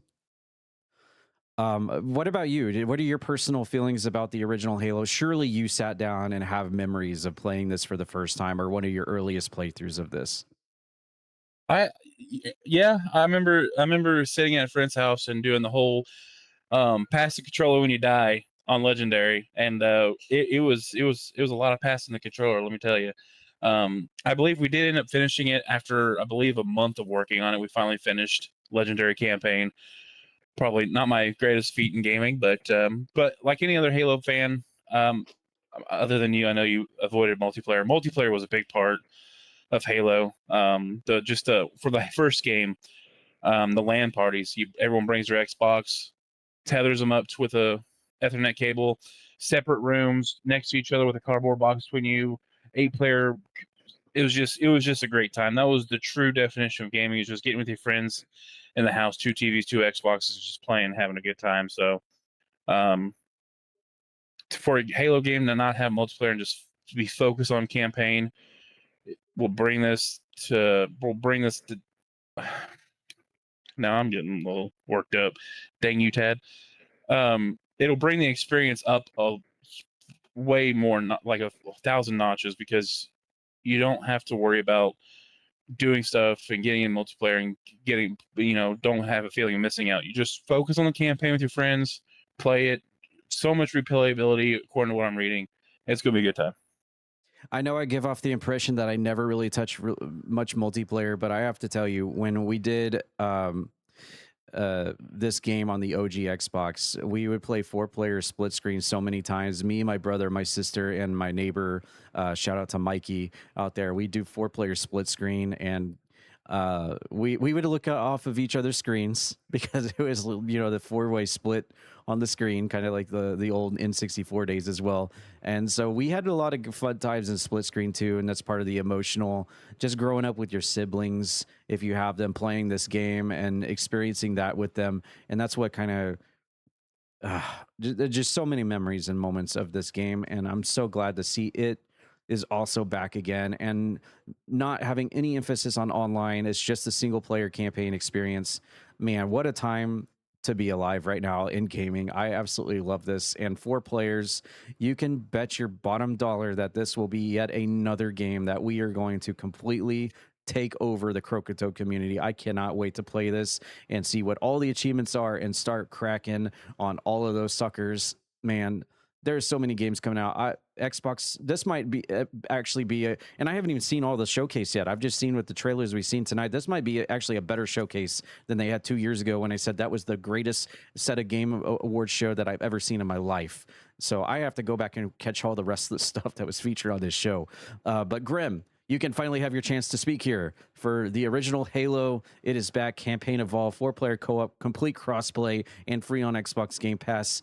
Do you have any memories of playing the original Halo? Do you have any nostalgia for it? And what are your thoughts on Halo here? Actually, no, I've never really played a Halo, so I have nothing to really bring except that it looks cool, and I'll probably play it on Game Pass with you guys.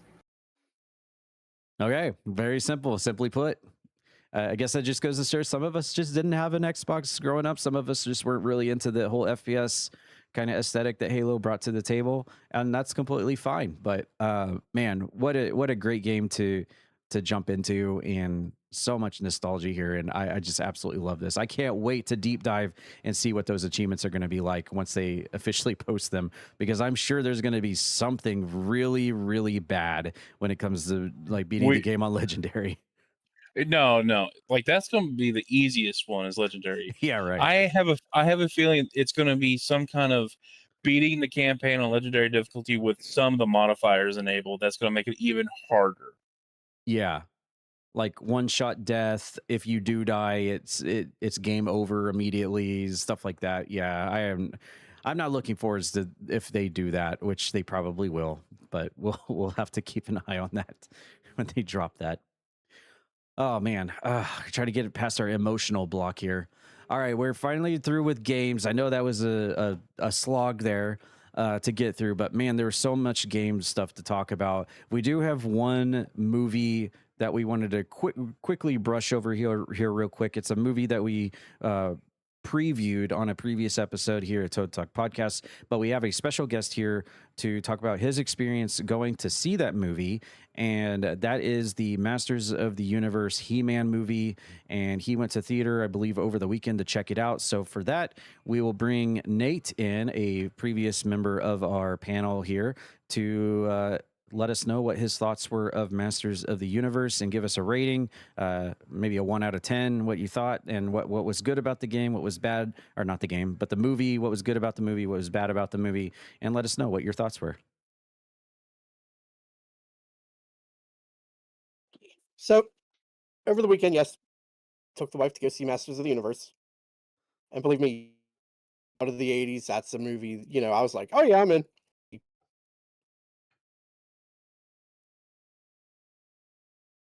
If you've ever seen the 1987 live action version as well, there's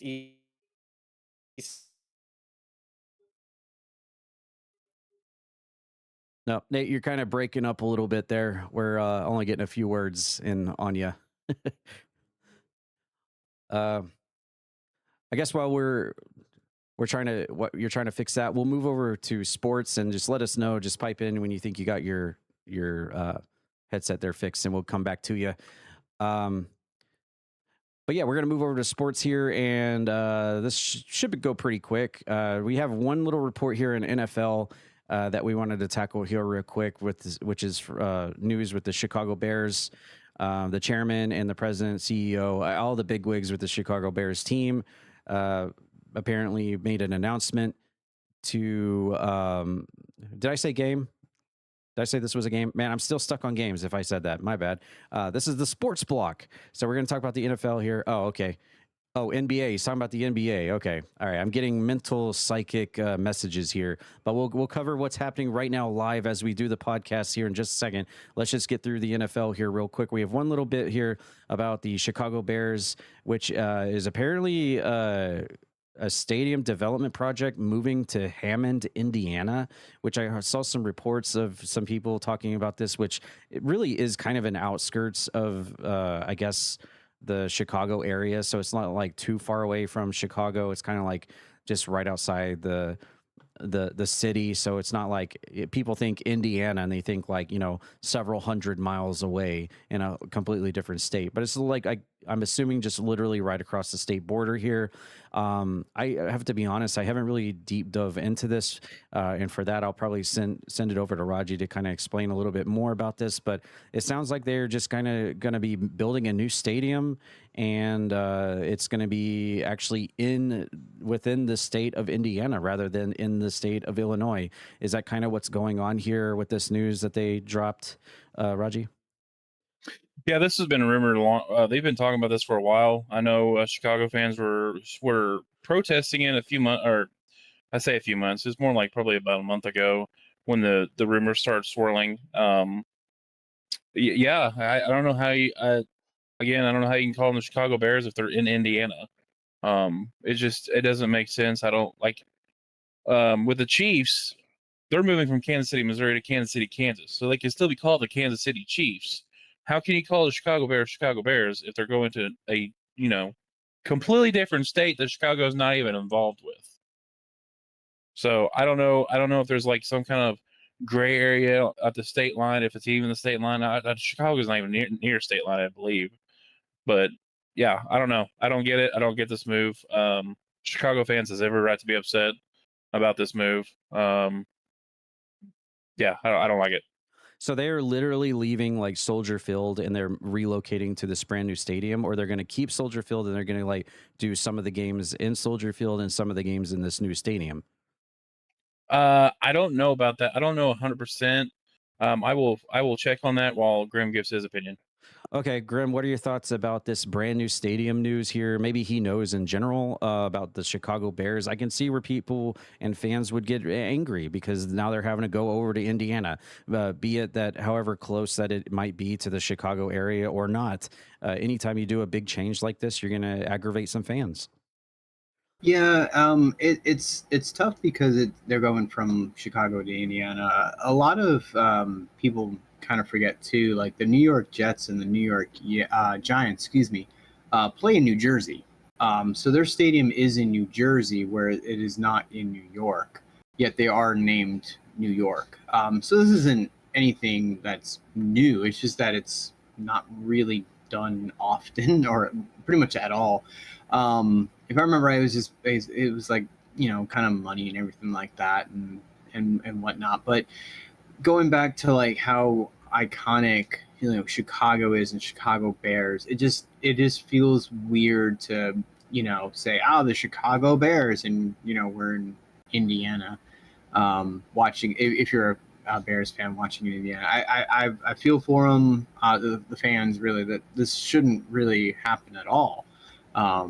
Especially in a town like Chicago, or but again, the Jets and the Giants do play in New Jersey, so even though they're close to the border for New York, it's still a weird situation. Apparently, from what I gathered, this they will still be called the Chicago Bears, but they will no longer play in Chicago, not even in Illinois, in that fact. So they are leaving an historic stadium of Soldier Field to play in a brand new stadium. And I think, in my opinion, that's like Green Bay leaving Lambeau Field to go move somewhere else. It's an absolute. I'm not even a Chicago fan. I think Chicago sucks. Sorry for Chicago fans out there, but I'm with you guys on this one. This is an absolute terrible move to leave a historic stadium and field. There's got to be some kind of backstory as to why they're doing this. I don't know if Soldier Field is deteriorating to a point where they don't feel like they can play much longer there. I don't know. I just know that this is every Chicago fan right now that is upset.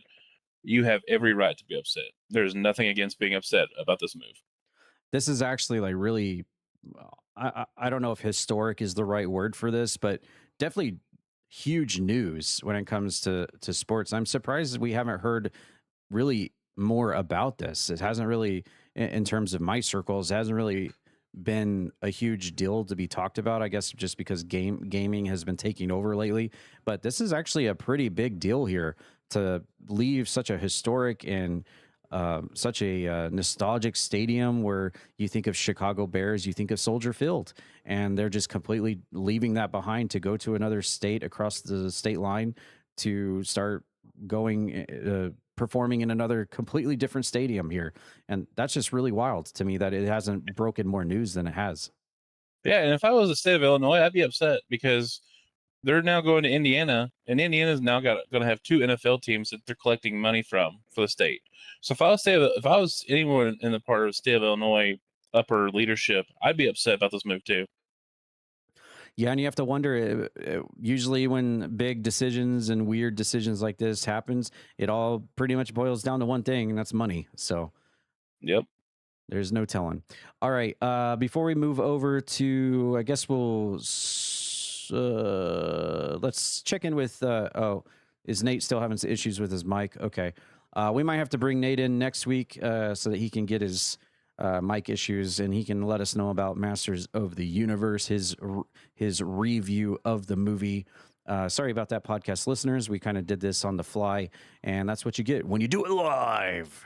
But we'll bring Nate on next week, or this upcoming Sunday, I should say. Next week, you mean 3 days? Yeah, in 3 days. Hopefully he gets a new mic in 3 days, and then we can bring him on for that. But real quick, we're gonna go into NASCAR because we always talk about NASCAR. We were debating on not even mentioning it, but we had on June 7th, a few days ago, of course, we're not going to talk about it. Michigan International Speedway. It was Denny Hamlin coming in first again. I believe this is his second first place race in the Cup Series part of the back-to-back wins. Back-to-back wins. There you go. And he won by a pretty large margin here, large marge. And for that, I'll send it over to Raji, who absolutely would love to talk about the results of this. Yeah, thanks. Oh, yay. Listen. Well, listen, my biggest gripe about NASCAR races at some tracks, and there's a select few tracks, is that whenever the winner of the race has got like a substantial lead, that means the race has been boring. This race, mostly boring, with a couple of high points. Now, if you're into crashes, this couple of crashes on this race would pique your interest because one crash that is being labeled as the hardest hit in the next gen era, Chase Elliott and Christopher Bell got into it. Now, no one was at fault. They were going through a turn, and Chase got loose, or you see the car get loose, and then automatically just swing into Christopher Bell, sending him into the wall, literally at full speed. Like he didn't slow down; he went straight into the wall. It was that fast, and Christopher Bell actually fractured his left wrist in that crash. It was such a horrific crash that everyone was very worried about the health and safety of both drivers. It was just that hard, and like I said, everyone's saying it's the hardest hit that they've ever seen in these new next gen cars so far. But yeah, Christopher Bell did fracture his left wrist. He's still cleared to race this weekend at Pocono. But yeah, Denny Hamlin came in first with a lead of 11.1 seconds over Eric Jones. Again, huge lead. Not my cup of tea. I like close racing. I like coming to the finish line, photo finish, or at least really close, maybe like a 1 or 2 second lead at most. But at 11 seconds, like it was like watching in that race, I was just like, yep, and there goes Denny Hamlin through turn 4, and nobody is around him at all. Oh, there's the second place car way back there. As Denny's going into turn 1, they're coming out of turn 4. That's how, I mean, it was that big of a gap. So with the standings after that race, Denny Hamlin actually has 8 into Tyler Reddick's lead by a lot. He's now only down 51 points behind Tyler Reddick, which Tyler Reddick recorded his first DNF of the season as he was involved in an early accident, I believe, involving Carson Hocevar, who finished 5th. It was a restart wreck. Carson Hocevar on the restart, Kyle Larson did not get off to a good jump, or I think it was Kyle Larson, and Carson Hocevar just caused a huge wreck, and that ended Tyler Reddick's day. So his first DNF of the season comes at Michigan, which destroyed his standings lead. So the biggest jumps in the standings is Bubba Wallace jumps 4 spots to 11th in the standings, and I believe, if I can get my eye to work properly, sorry, I've been battling a sty. Yeah, I think that's the biggest jump of the week is the 4-spot jump by Bubba Wallace. So yeah, if the playoffs were to end today, the driver on the bubble is Austin Cindric, Joey Logano at 17th. So Joey Logano is the first one out. of the chase for the championship. And then just a couple of pieces of NASCAR news, if anyone hasn't heard. Josh Berry, who races the number 21, I believe it's 21, correct me if I'm wrong, Wood Brothers car, will not be returning to Wood Brothers next year.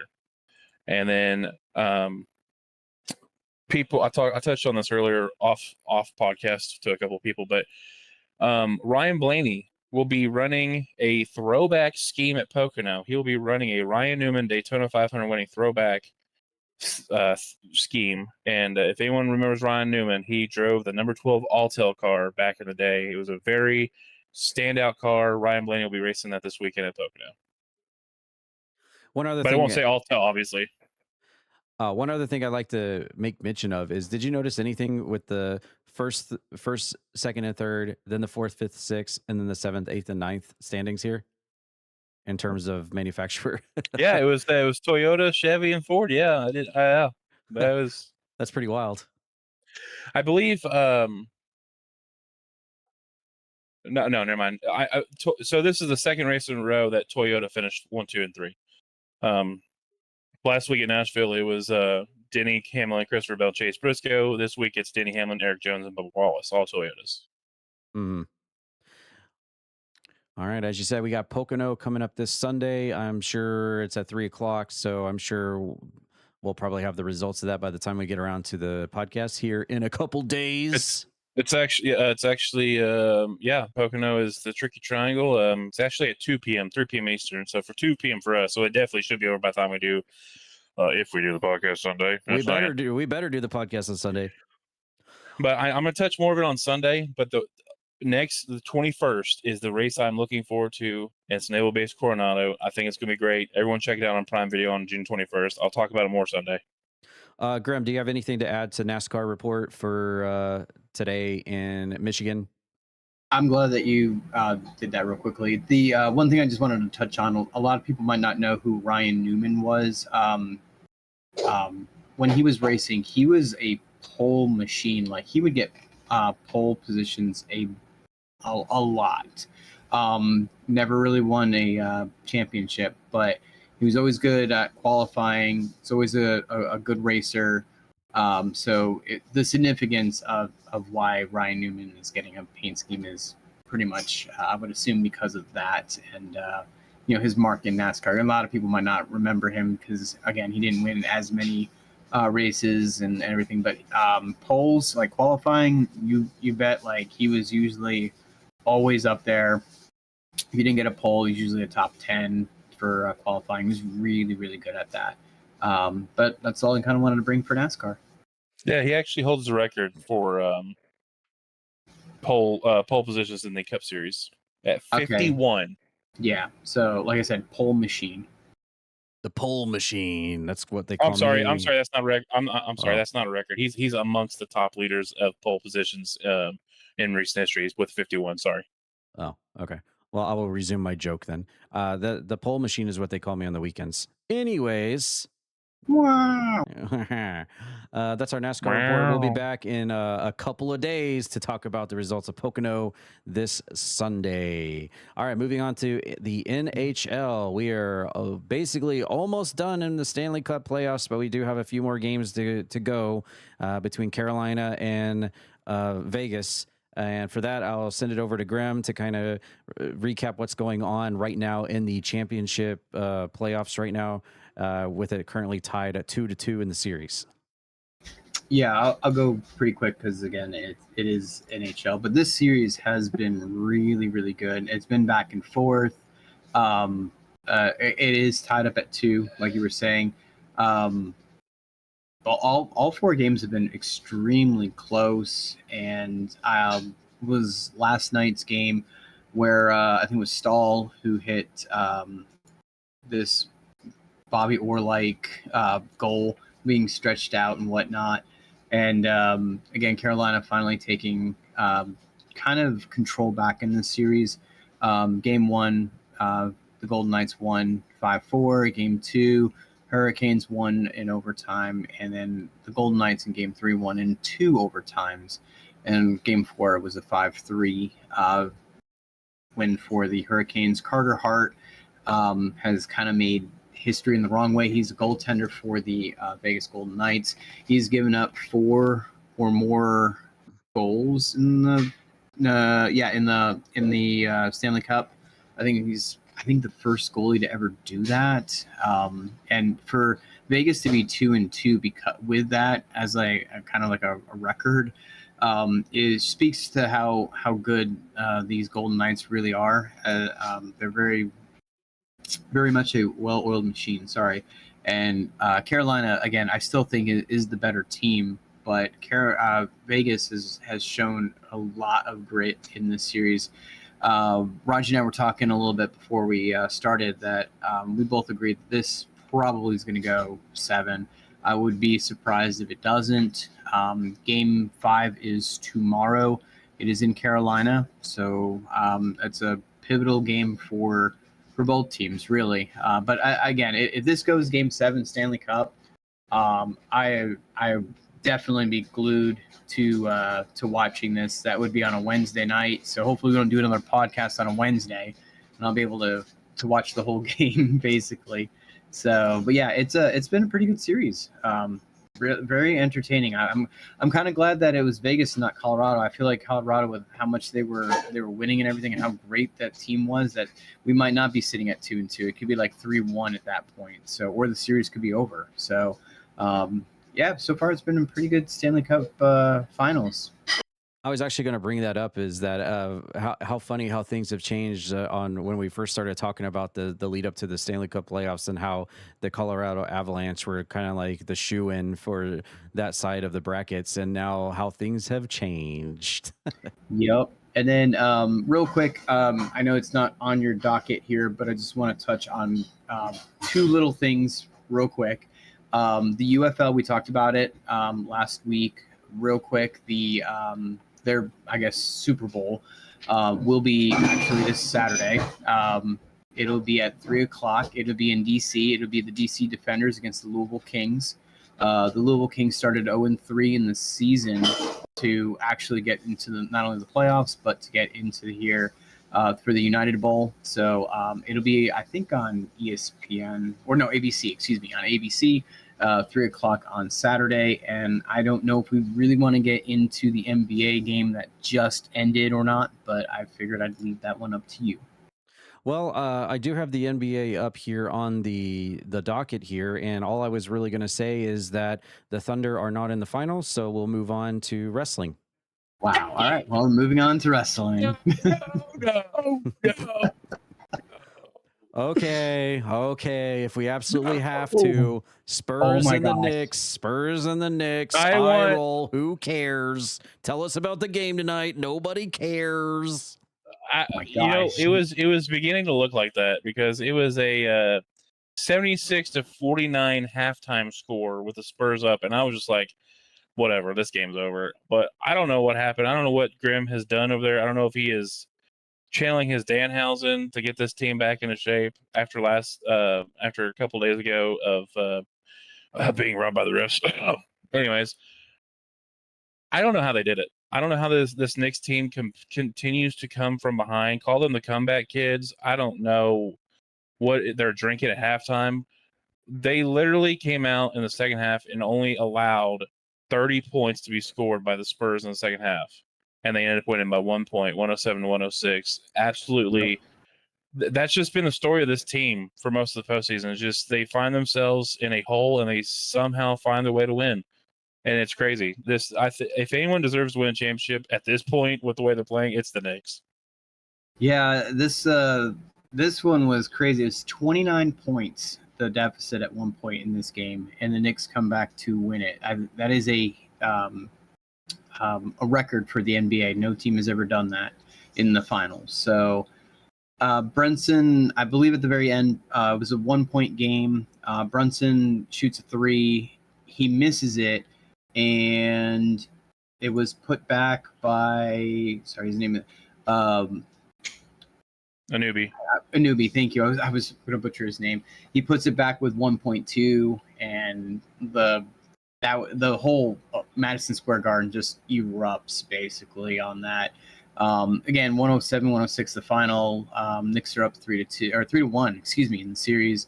heading back to San Antonio for Game 5. Raji and I were also talking about this game before the podcast happened, and we both agreed that the Knicks needed to win this game.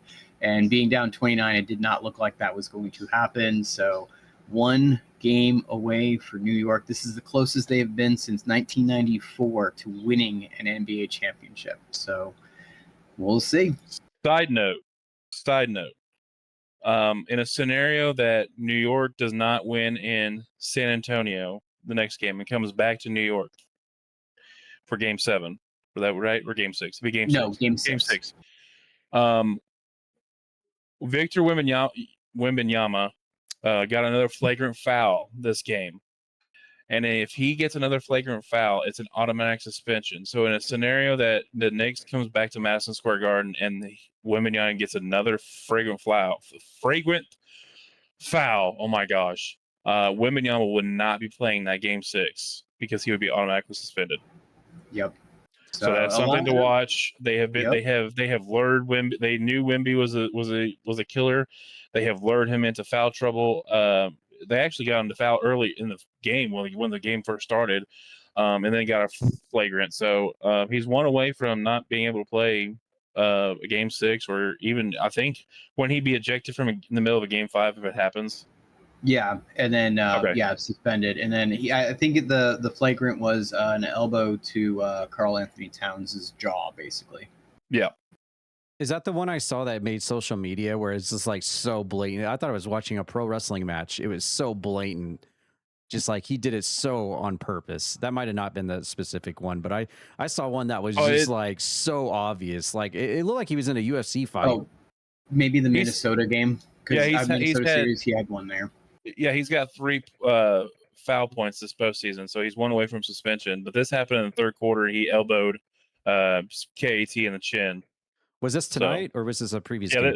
This was tonight. This the one that you probably saw. The one that you probably saw was the series in Minnesota, probably. Oh, okay. Yeah, I saw one that was just like, holy crap! Am I watching UFC or NBA here? Jeez, yeah, he didn't get suspended or anything like that too. And I was like, why is this not more of an upcry? Like, dude, just like wailed him right in the jaw, and you guys are like, no, he can play next game. Like, it actually does say it did mention this story that I'm reading that he had already accumulated 2 points when he elbowed Timberwolves forward Naz Reid in the jaw during Game 4 of the Western Conference semifinals. He was assessed a flagrant 2 in that incident for excessive contact above the neck, which triggered an ejection. So he was ejected from that game. Wow. Yeah. Playing dirty. All right. Well, we'll keep an eye on the Spurs and the Knicks. At least they will. I won't. I'm kidding. I hope the series goes well. And it sounds like the Knicks are in a good seat right here, but they do have to play in San Antonio now. So we'll see if that catches up to them. Mm-hmm. All right, moving over to wrestling news, and we have some big news here that was revealed actually a week ago. But this is a show in terms of wrestling that I have really enjoyed. I think I've watched. I know I've watched every single episode since the very first season. There have been 6 seasons of this. It's a show about the happenings behind the camera in the professional wrestling industry, dating all the way back to like territory days, all the way to more current events. And it's actually a really interesting show. A lot of it has to do with like the terrible tragedies that happen to professional wrestlers in the industry throughout the years, whether it be through drug abuse or just horrible accidents or family trauma or just really bad things that occurred in the middle of a wrestling show through booking and just really terrible things that they've done live that, WCW kind of stuff. And really interesting show. If you have not watched it, definitely check out Dark Side of the Ring. It's on Vice TV. If you have DirecTV, you can catch it there. And I believe I want to say they put episodes up on their, they do have episodes here up on their YouTube. You have to buy them, but I do usually catch these on DirecTV is where I watch it.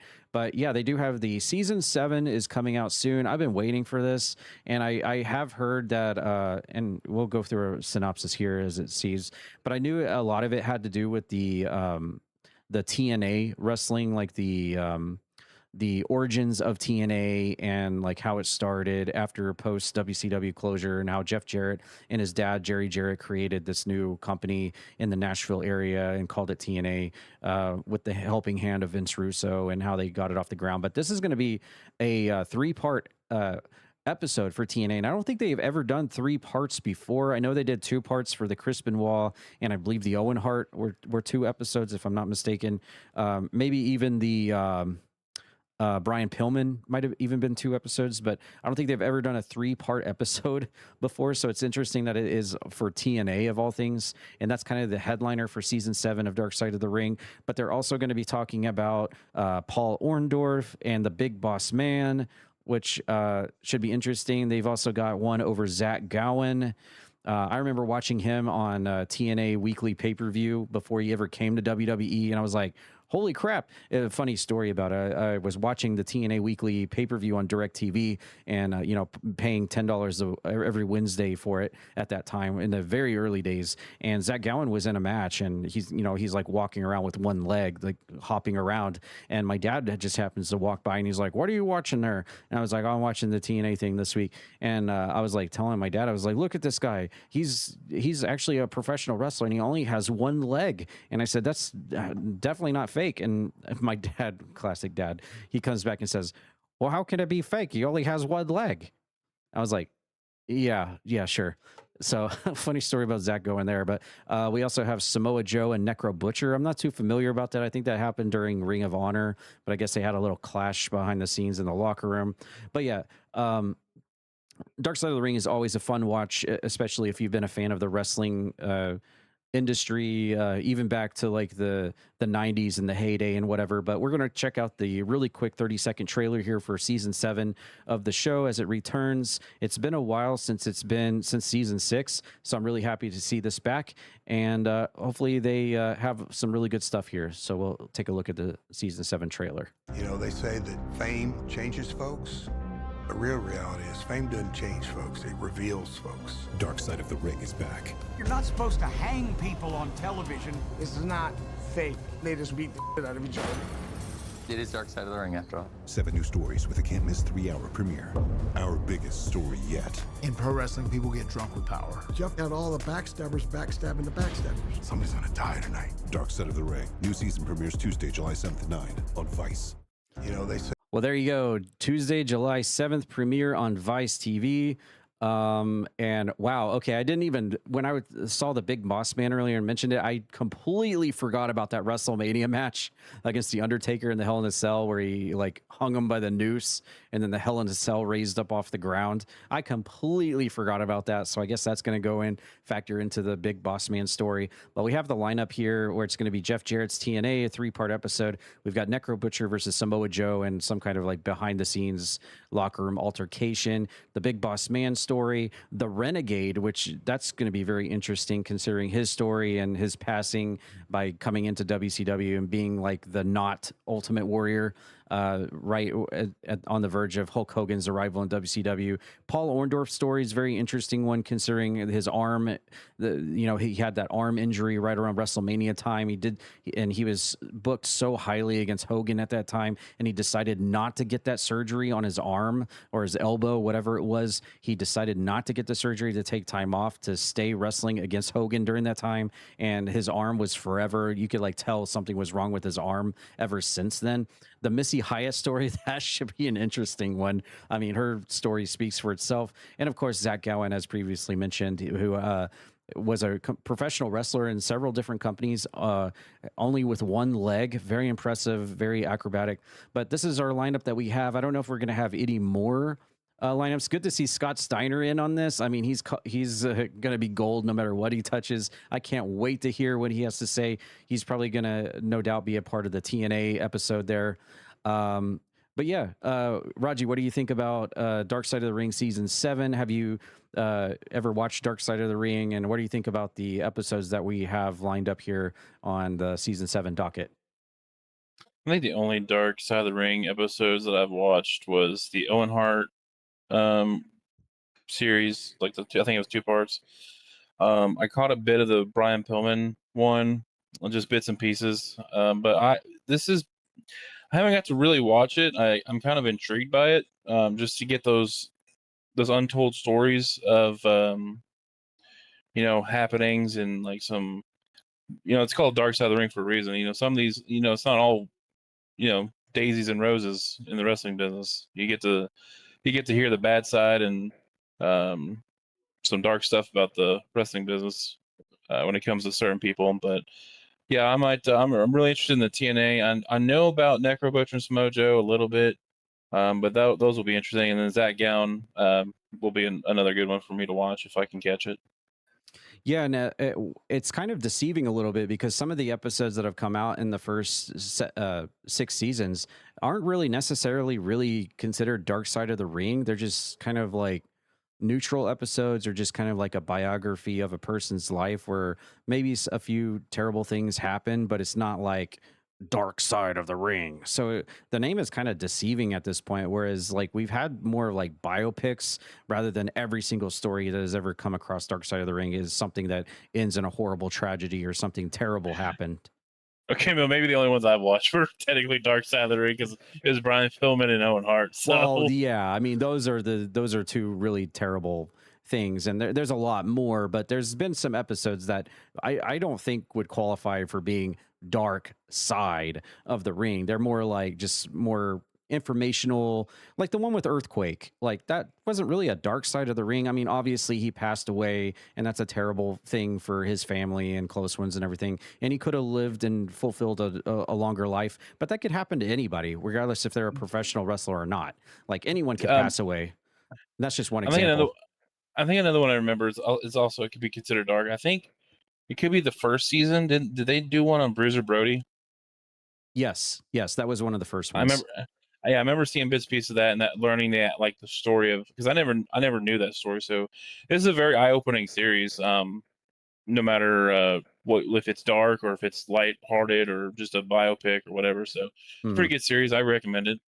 Yeah, for sure. And what makes it really intriguing is you get the talking heads in there that were either around at that time or in the locker room at that time or knew the person that this episode is over. And Jim Cornette's usually really good in these because he basically is the wrestling walking, talking encyclopedia with his own opinions, of course. But you really get a lot of really good talking heads on this for the most part that gives you really insightful information who were there and can tell the story of the story being told. Grem, what do you think about Dark Side of the Ring? Have you ever caught any of these episodes, and do any of these episodes here appeal to you at all? I haven't actually seen any of it either. When it comes to that, I'm still kind of that like purist, just didn't want to like know the stuff behind the scenes kind of deal. I know it's everywhere now, so but I try to steer away from that kind of stuff. That's why I really don't like watch any of the Chris Van Vliet stuff or anything like that too, just because it dives more into the backstory and like the backstage stuff. Excuse me, not backstory. So I'm probably not gonna really watch any of these. I feel kind of slighted a little bit seeing like Zach Gowan's name there. I feel like he had it's just kind of like I don't want to say punching bag, but you know what I mean? It was kind of like the butt of the joke kind of deal with his time. It was such an inspirational kind of story with him. But other than that, I mean, I mean, maybe I might kind of dabble into like seeing little clips of it, but I probably might not watch really any of it. Like I said, I haven't watched any of it at all, so. My roommate though loves this series, so if anything, he's probably going to be glued to every single one of these. His one that he probably was going to see that he would want to see the most is probably either the Big Boss Man or Paul Orndorff. He's a huge down south kind of wrestling kind of thing. So or like way back in the past. So those are probably the ones that he'll probably be the most excited for. Just come out and be honest and say that you're that wrestling meme. The wrestling is still real to me, damn it, meme. That's just you, and you don't want to hear about any of the behind the scenes. No, that's not me, because I don't cry in public. Like me on the podcast. Well, watching Spyro and Halo. Back to back. Yeah, back to back. all you needed was gears in there too, and like God. like a trifecta back to back to back, and you would have been like, you'd be like, guys, I can't do the podcast no more. I'm sorry, and then you'd be walking out. You guys would have had to take it over. Yeah. We were gonna try, but you kind of kept trying to get your composure, and you're just like, you're trying, like, okay, yeah, I can't. Yeah, keep the kayfabe, Turtle Man. Yeah. All right, moving on from that, we're not going to cover any WWE results this week because the gaming block just took so long, but we will check up and see what Danhausen was up to. This is from 5 days ago. Obviously, Danhausen lately has been conducting experiments in his lab that we see on, is it on Raw and SmackDown where he's just in this lab, or is it just one show each week? Is it just Raw each week or SmackDown each? I don't know. Maybe they can. Has it been both? Mainly SmackDown. Again, he wasn't on Raw beforehand because of the NBA game, but yeah. Oh, okay. Oh, right. He was there wearing a Knicks jersey. That's right. Where was he wearing that Oklahoma City Thunder jersey? Anyways, we have Danhausen here on the last episode of SmackDown. This is 5 days ago, and he is still messing around with The Miz, or should I say The Miz is still messing around with him, but he's conducting experiments in this room where we have all the rumors about who is going to be the giant Frankenstein's monster that he's been doing all these experiments on. A lot of people seem to think that it's going to be Big Cass. I've also heard some people rumored to say that it's going to be Baron Corbin. It has been tossed around a lot, but we'll see. But nevertheless, we're going to see what Danhausen was up to 5 days ago on SmackDown. I can't believe Customs didn't let you in again. I told you not to bring so much moisturizer. It wasn't the moisturizer. The toxic TSA didn't let me in with my 4 emotional support cans. Wait, look at this. Danhausen, I can smell the toxicity from here. First, my Cavs get embarrassed in the playoffs, then Myles Garrett gets traded. Miz, enough of the American sports. Don't worry about that. I'm gonna take care of this right here, right now. Hold on a second. Hey, don't touch that! Oh, hey, the Miz, what are you doing in my home? Oh, you don't like people coming into your house uninvited, do you? No, who would? Do you like people touching your things? Not particularly. How about this? Family heirloom, please don't. What about this? It's brand new, please don't. Oh, my God. Please don't, really don't touch that.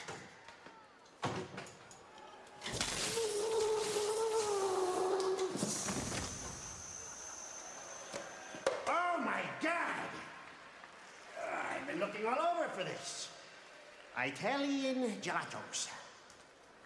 Miz, what happened?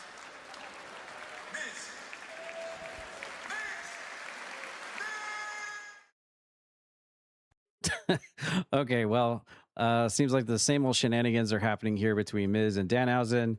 The feud that never will end. I feel like this is almost like a Coke v. Roxas kind of thing, except I don't know which one would be Coke and which one would be Roxas. But Danhausen still up to his same old shtick here, and I'm saying that in a good way, as he is just perfectly just awesome in this role, no pun intended.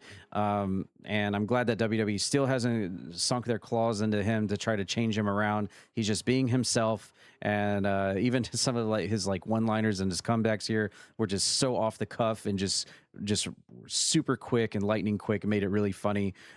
These two have really great interaction with one another, and this is a really fun segment. If WWE right now was just an hour of just Danhausen and The Miz, I would be watching wrestling right now. Let's be honest. Just this interaction alone is just really funny. I could just sit here and watch all of these segments in like one giant playlist for sure. I liked how Kit Wilson was in the photo, the video feed there, and talking about toxic masculinity and stuff.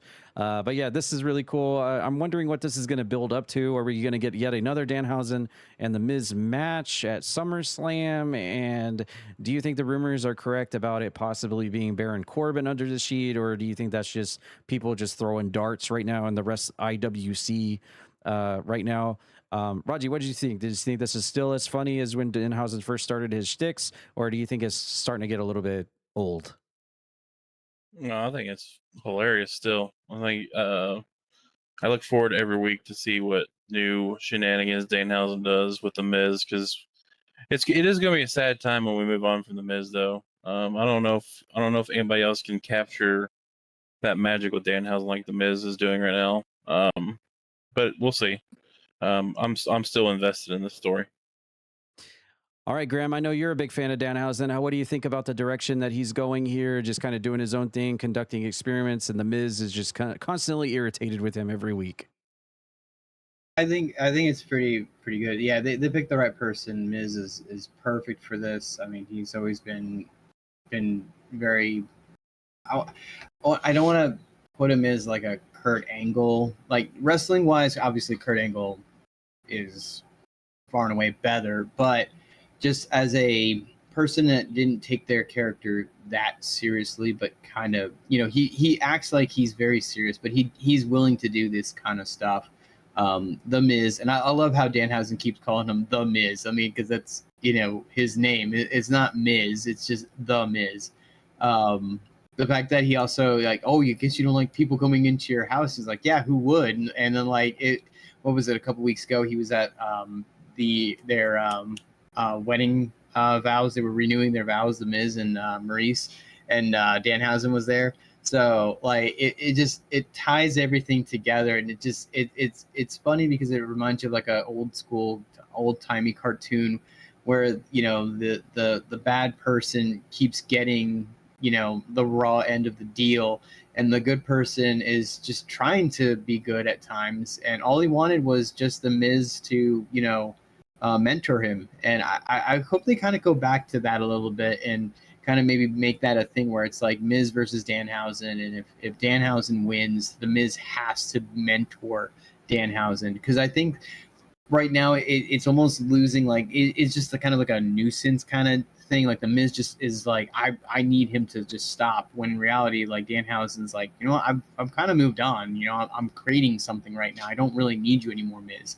But I think it would be funny for Danhausen to be like, no, you could really help my career, and have Miz go in a different direction. So I'm hoping that's what they do to kind of bring that storyline back a little bit. But I mean, we'll see. Right now, it's just pure gold still, and it's been months now. So that's good that they have not really tarnished this segment, let alone this whole like storyline. Everyone loves it.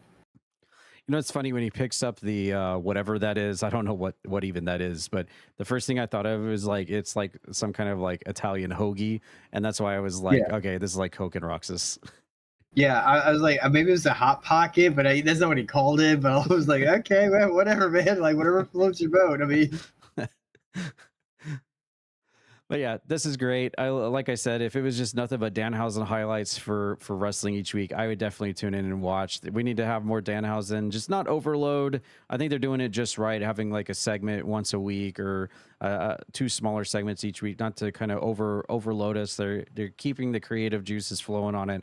And I think for a lot of this, they're asking for his input and going with what he thinks would go best as well. So I think that's really good. I mean, wrestling was at its peak at a time where, for the most part, obviously there were heads overseeing everything to say yes and no to ideas. But for the most part, the top guys who had the character and the trust from the company and the owners of the company and the writers and stuff, let them go out there and do what they do, because that's what they do best. And I think that's what Danhausen is doing here. And I really wish we could get back to a time where there's just a little bit more trust in the wrestlers and their personalities themselves, rather than relying on a piece of paper to tell them what to do. And I think Danhausen 100%. hits that. Yep, 100% agree. All right. Well, we'll certainly keep our eyes peeled on Danhausen and see what he's going to be up to this week, I guess we should say. But yeah, that'll be it for wrestling news. And now we end our podcast on the last block, and we're going to go over to this week in Croakitoad. So I'll be recapping this previous week of what the things I did. And we had a stream over on June 1st, going into June 2nd, where we did 5 hours of the Crash Out Crew game. I think we actually previewed this game in one of our gaming blocks earlier on Toad Talk Podcast. It's a game that was developed by the people who created Peak, that's Aggro Crab, and you basically drive a bunch of forklifts around. We played with a full stack, and then as time went on, people dropped off, and we just kept on playing, and I think it ended up just being me and it was either me and Ari Kitten or me and Lady Lavin continuing to play and by ourselves. And we really started to get the hang of the game. And I really want to play some more of that Crash Out Crew because that was starting to get really addicting once you figure out what you're supposed to do there. But we actually did 5 hours of that. And that video can be found on my YouTube for the entire gaming session. But after that, we also did a few demos as well. I did a couple of demos from following games. Pixel Washer was one, which was a really fun game that I got a key for to play the demo. And we also got Silver Pines in there, which was a survival horror game in a kind of like a 2D setting, which gave me a lot of like Silent Hill vibes and stuff. And actually, one of the developers was actually in the chat to watch me play this game. So that was really cool. It's always really fun when you have a developer of the video game and they're watching you play their game and kind of like providing some commentary while you're playing through the game. And then we also played another game, which was called The Call Button, which was kind of like more of an anomaly game, but it's in like a hospital room setting. All of these playthroughs and content can be found on my YouTube right now if you're interested in any of these. But that's kind of what we did through the previous week of This Week in Croakitoad. Obviously, we did this past Tuesday, we did the CPW Croakitoad Pro Wrestling show, and I'll just quickly run through the results really quick of last week's show from the June 2nd. This is the post show after the results of CyberSlam. So a new month started here for this show. And to kick things off, we had Disco Bunny defeating Lucinda, and we had basically had a post pay-per-view match here from CyberSlam. Lucinda was one of the 3 choices to face Asterial for the women's title. Ended up being Celestia, so she kind of had the night off the week before. And of course, Disco Bunny lost her Young Lions championship a few weeks before to Puppy, and so she's kind of been on the rebound as of late, but has picked up a few wins with her quote-unquote pet, Simon Crow, and she picks another win up here to start off the show in a 3-star match. The second match, we had Spike Ryan coming back out to take on Maggie Moore in a 5-star match, and so we had Spike Ryan, who continues to be targeting this trio of Nathan Moore, Maggie Moore, and Rogue here, who has picked up a lot of big wins over him, but it looks like he has picked up a win over Maggie Moore to get his revenge here in the second match of the night in a 5-star match. So he gets a laugh here and a little bit of vengeance after Maggie defeated him twice in their previous 2 encounters. He comes back and secures a win here in the second match. In the third match, we had the Titans, the former World Tag Team Champions, come out to take on the Pooner Rangers, which is apparently is their custom theme song sang by yours truly, is starting to grow on everybody who continues to hear it each week. And this was a 5-star match. The Titans continue to basically just roll their eyes at this. Like, if ever there was a Danhausen equivalent in Croakitoad Pro Wrestling, forget Roxas. It would basically be like the Pooner Rangers here. And they're just here to have fun and get some laughs. And but however, no laughs on this night, as the Titans were able to get a big, important win over the Pooner Rangers and prove their dominance in this 5-star match. And it was really interesting, too, because we were going to have Azarain and Miles Wildmore against the Pooner Rangers, but the Titans came out, ambushed them, and took their place in this match, and then also won the match in a dominating fashion to prove a point.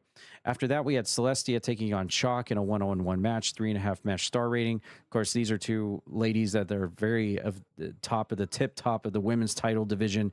Celestia won the voting at CyberSlam the week before to take on Asterial, and she actually beat Asterial, but it was through countout, so therefore the women's title did not change hands. But now Celestia can say she does have a win under her belt over Asterial, even if it is through countout here, and now picks up a win over Chalk as well. After that, we had Vampy defeating Honey in a 1-on-1 match, 2.5 match star rating between those 2 ladies in CPW. After that, we had Whiskers making his return to take on Gumby Vince in a 3-star matchup. This was basically like a CPW mascot versus CPW mascot match, which was really fun to see. A giant basically Robbie the Rabbit from Silent Hill taking on Gumby one-on-one in the CPW ring for a 3-star match rating. After that, we had Linky defeating Connie and Aiden Gallagher in a triple threat match, and this was a really interesting dynamic. It was a 4-star match rating. Aiden Gallagher was obviously the prodding, poking stick between the two of this relationship between Linky and Connie. And after the match, we saw there were just a lot of really ill-timed hits between Linky and Connie as they were like accidentally hitting each other, trying to go for Aiden Gallagher. And I guess tensions got a little strong there between the two. And we had a little bit of a shove-off and a face-off between the two, leading up to what could possibly happen. I don't know. People are thinking maybe there might be a breakup here between Linky and Connie, all because of Aiden Gallagher's little snide little plan to get in between the two as that rivalry continues to be ongoing. After that, we had Rock Hard Meat defeating Azarain in a 4-star match.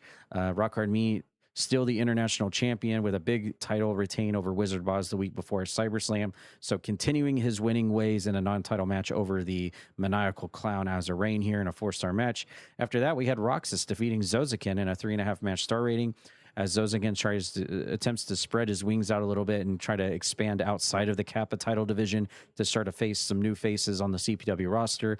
However, Roxas picking up the win here to still become what a lot of people would say a very underrated wrestler when it comes to win-loss records. Roxas seems to win more than he loses, despite the loss at SiberSlam for the tag team titles. He took the L there.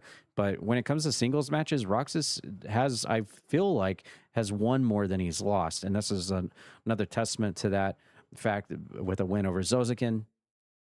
After that, we had Puppy versus AJ Jacobs, and this was a build-up due to backstage with Puppy losing his Young Lions championship to Queen Savi, and AJ Jacobs saying that maybe I should get my hands on Queen Savi and go for the Young Lions title this time. I haven't had the title belt yet. I haven't had any title belt yet. So this was Puppy and AJ Jacobs, the best friends, going into the ring against one another to basically just see who the better man was. And that was a 4.5 match star rating between the two. But Puppy ends up getting the big win there between the two in a friendly sparring session, I guess you could say. After that, we had Helldiver Zach defeating Craig Bernatowski in a 2-star match rating. This is the first time we saw Craig in season 3 of CPW. So welcome back, Mr. Zeno Wesker. Good to see you and glad to have you back. But Helldiver Zach picking up the win for Liberty over him in this one-on-one match. 2-star match rating. In our semi-main event, we had Ryan Matthews, the current reigning Money in the Bank briefcase holder, defeating Kitten on her first reign as a champion in CPW for the Kappa Championship. And this was a 1-star match rating. Very interesting match because Ryan Matthews quickly slapped on the guillotine choke, and Kitten basically tapped out like within seconds, losing her Kappa title and her first and only title belt so far in CPW. So as it stands right now at the time of this podcast, I guess if you want to be canon about it, Ryan Matthews holding on to the Kappa title and the Money in the Bank briefcase right now. At the same time, this is kind of reminiscent of Chain, who had the Money in the Bank briefcase last season, but also had the international title as well at the same time. So we're kind of getting a little bit of a repeat there with our 2 Money in the Bank briefcase holders this time in season 3. And in our main event, we had a match that was rolled over to this week because SiberSlam kind of took a while. And we had choices of 3 different votings in our main event between this grudge match of Feats and Hype. And the winning vote was an ambulance match. So that's what we saw. 3.5 match star rating to end off the show, with Feats shoving Hype into an ambulance to end off the show to win the grudge match, at least in this case, in our main event for June 2nd. That is our CPW report. Of course, we had a lot of other backstage stuff and shenanigans going on leading up to the show that we just had this past Tuesday, which we'll cover on the next episode of CPW. So if you want to hear about what literally just happened on this past Tuesday, you can check that out in a few days, and we'll cover that stuff there. Grem, did anything stand out to you on last Tuesday's show that you see through the results? This is basically like the aftermath of SiberSlam, the events of SiberSlam, and do any matches stand out to you, or what would you really, looking at this, call your match of the night? I guess I'll start off since I'm putting you on the spot there. Really, match of the night for me. I don't know. I would kind of think that maybe the Titans getting the big revenge win over the Puna Rangers, improving themselves, because a loss there would have looked really bad for them to lose to the Puna Rangers twice. They lost to them the week before at CyberSlam, and so they managed to get their win back, and it was a 5-star match. So I'd say that, or maybe the main event in the ambulance match. I mean, ambulance match is always exciting to see who's going to get stuffed into the back of the ambulance and sent to the hospital. And in this case, it was Hype. But what say you, Graham? What any matches from last week's show that stands out to you here? There was a few. Besides the ones that you have mentioned, the Whiskers versus Gumby Vince match was unique. Whiskers kind of changing a little bit, and then Gumby really hitting the gym, man. Like he looks really good. My match of the night though was definitely it's gonna be different. It's gonna be Puppy versus AJ, and the reason is that you don't really get to see too many times where like friends have a match and it was actually like a respectful match and everything. So I thought that was kind of interesting that it's just a friendly bout between two friends, and it was definitely a 4.5 star match rating too, so that also helps as well. Other than that, Azure Rain losing to Rock Hard Meat was kind of surprising a little bit as well. Yeah, we really thought it's kind of hard to talk about last week's show considering the most recent show just happened a few nights ago. So I have that burning in my brain right now. So I'm trying not to spoil what just happened for the podcast listeners. But yeah, Azure losing to the international champion Rock Hard Meat was a tough loss for him. But I mean, Rock Hard Meat defeating Wizard Boz the week before to keep his title, and then a win here over Azarain as well. He just continues to show his dominance ever since winning back the international championship. But yeah, I agree, tough loss there for Azarain for sure. But he's just out there to cause havoc and mischief, so I'm sure a loss to him doesn't really matter. True, and you're right. Like Rock Hard Meat has a rock hard grip on that title. It seems like too. Yes, indeed. All right, well, that'll conclude our CPW report. Again, for this week's CPW that of the Tuesday that just literally happened, you can tune into this next podcast coming up in a few days, and we'll recap that show. This was obviously from last week.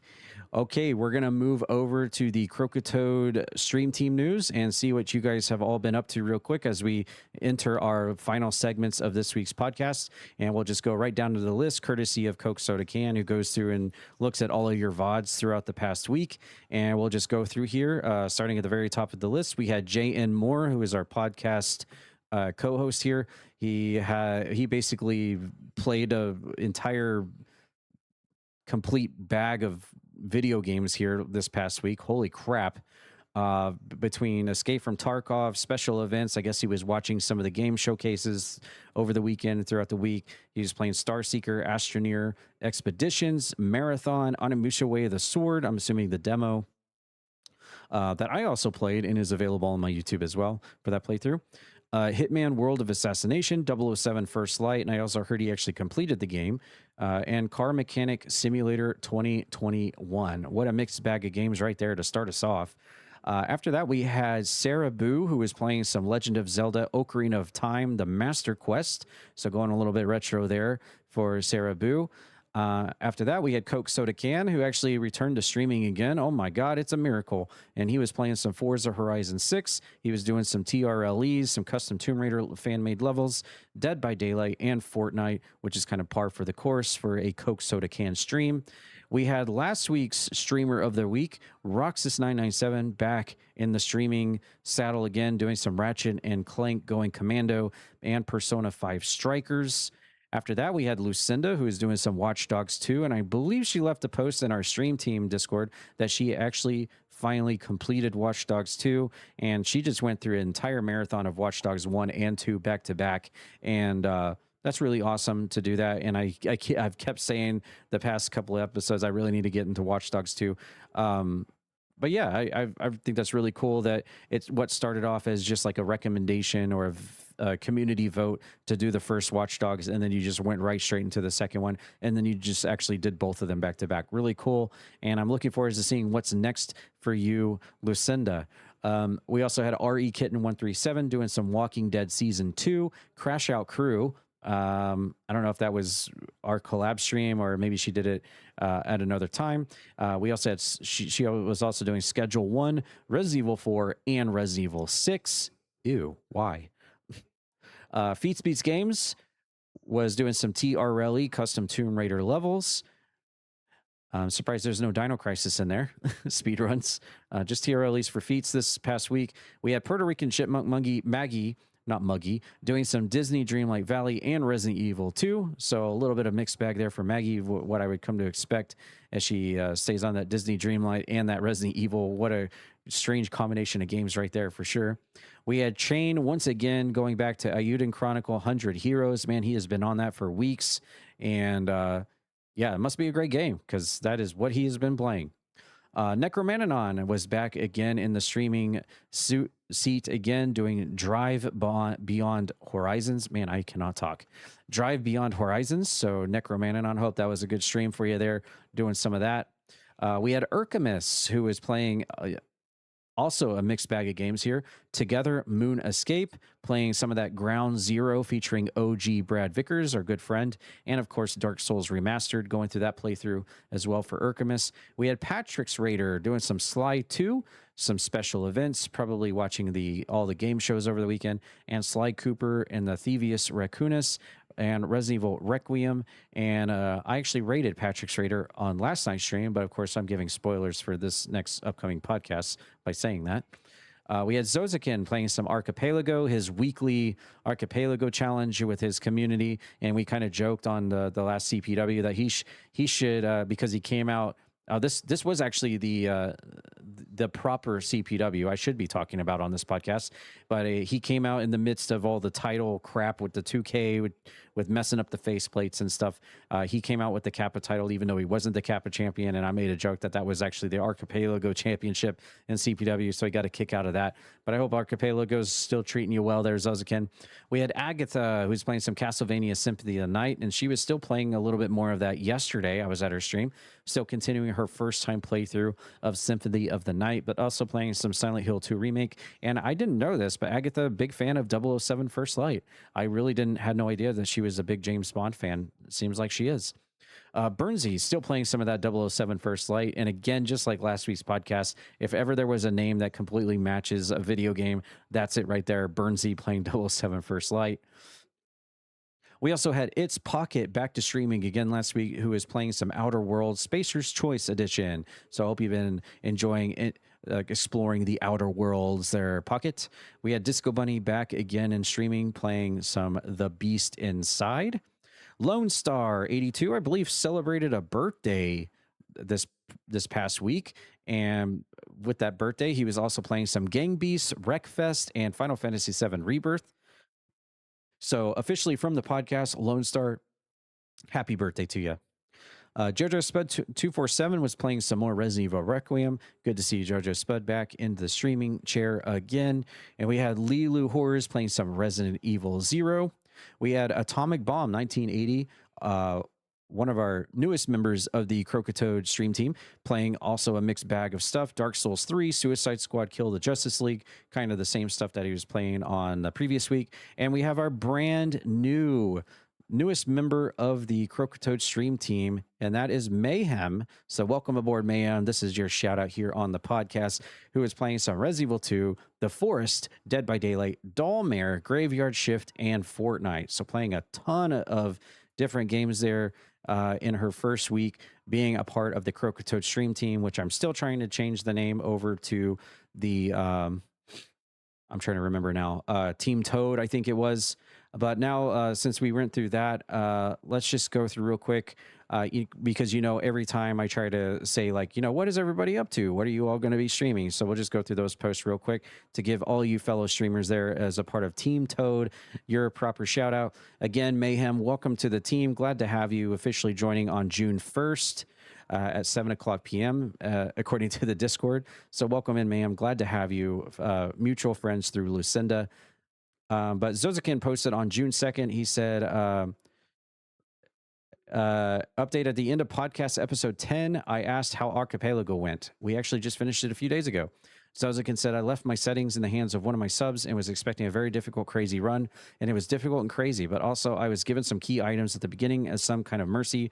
Turns out most of my items were in my own game, so I was able to beat my game before most of the others. One of the funniest Archipelago runs I've had for sure. That's awesome. I can't wait to go back and check that out on the VODs again, if you have those available, because the whole thought and process of Archipelago continues to intrigue me, how so many games can be wrapped up into one and how you were able to do that. Lucinda made a post on June 4th that said we might be finishing up Watch Dogs 2 this weekend. If not, definitely next weekend. I'm sure we'll see another post from her here in just a minute. Feats posted on June 4th, not been streaming the past week, been on vacation and coming back tomorrow. Probably going to chill with a TRLE tomorrow, then do some Dino Crisis runs. We'll also make a start on Thief Gold at some point during the coming week too. Well, we found out that Feats did, in fact, do a TRLE there. I guess decided not to do any Dino Crisis, but I think I actually saw him streaming some Thief Gold today, but that's spoilers for next, I say next week's podcast, but in 3 days podcast. Jojo Spud 247 posted on June 4th. She said, it's my husband's birthday today. Well, happy birthday to Jojo Spud, your husband, who often cosplays with you, with Resident Evil characters. Love to see that. But happy birthday to your husband. And parents will be town for the weekend. We're all going to have a bunch of favorite few over the next few days, so it'll be fun. I hope you had an awesome birthday spent with your family there, Jojo Spud. And then Mayhem came in with a biography post talking about what she was going to be doing. Monday, she was going to be playing an indie game called Graveyard Shift. Wednesday, she finished RE2 OG Leon B on original mode. That's really awesome. On Thursday, played RE2 OG Claire 1 on original mode and passed it. So nice. Two back-to-back nights defeating the RE2 OG modes there, and then jumped into the forest. Friday, she played a game called Dollmare, which we know that she did now, looking at her previous streams, and it gave her Child's Play 2 vibes, since the game is about working in a haunted doll factory. I've actually not played Dollmare yet, but that actually intrigues me. I'll have to check that out for sure. But she also plays some DBD. And then Saturday, she said that she was going to be playing some RE2 OG Claire A scenario on hard difficulty. So there you go. Again, welcome Mayhem to the stream team. Glad to have you. Zozakin posted on June 5th. Monthly Archipelago is tomorrow with a total of 5 players and 13 games. Earlier this week, I continued my work on completing my giant solo 20-game Archipelago. I'll continue working on it until I reach a good stopping point, and then I'll move on to something else for a while. Wow. That is quite a lot there, Zozakin.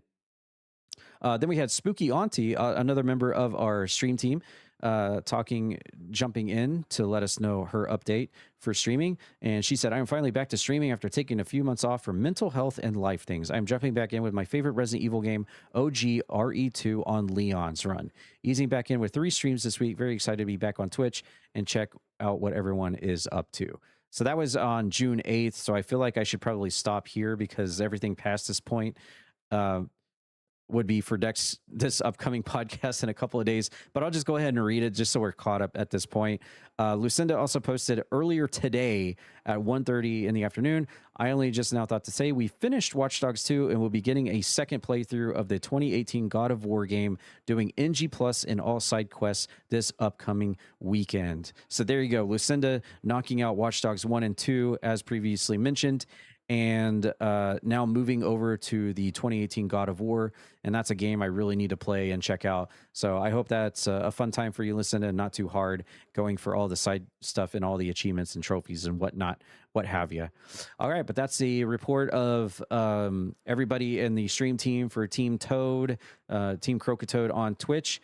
Keep on plugging along, everybody, achieving your goals and streaming and playing what you like and having a good time streaming. And we'll continue to be here giving you all shout outs and giving you props and recognizing you all for being part of the team. Appreciate y'all for being a part of the team, and I hope you all achieve this week's goals that you all have in store and in mind for your individual streams. With that being said, there's only one thing left to do, and that is to reveal this week's streamer of the week. And we're going to go ahead and drop it to someone that basically played a whole overload of games, as I previously mentioned. And for the first time, winner for this week's Streamer of the Week, we are actually going to drop it down to, and there's no bias included on this, but it will actually be the Razorback hit. I mean, wait, no, JN Moore will be this week's Streamer of the Week. Hand clap, SFX. Greg.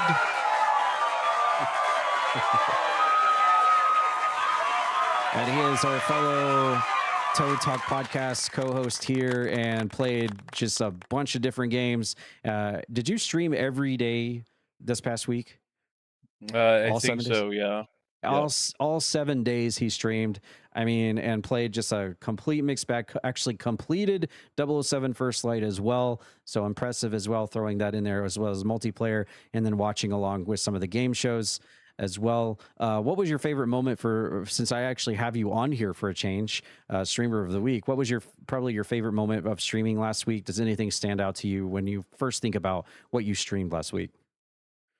I think the new 007 game, not to spoil anything, just the story of that game felt fresh and new and was very welcoming in that world. So I think, and I actually stuck through it, and I think I mentioned this. It took me about 11 hours to beat that game, so it was a pretty good experience. Nice. Okay. And that is actually a game I am really looking forward to. In fact, I mentioned earlier, like, man, I really want to actually play this 007 game. I've seen somebody play it and I already finish it now. Of course, I'll have to take a deep dive and look at some of the achievements for it to dictate whether I want to play it on Xbox or Steam. But yeah, it looks like a really fun game, and I'm glad you were able to get through it. And 11 hours isn't bad, I suppose. All right, there's only one thing left to do, and that is play our clip of the week. And there is one reason why I asked you to stay here to the very end, both of you. In fact, even though I know it's super late for Grem in particular, but there is a fun little moment that happened over the weekend.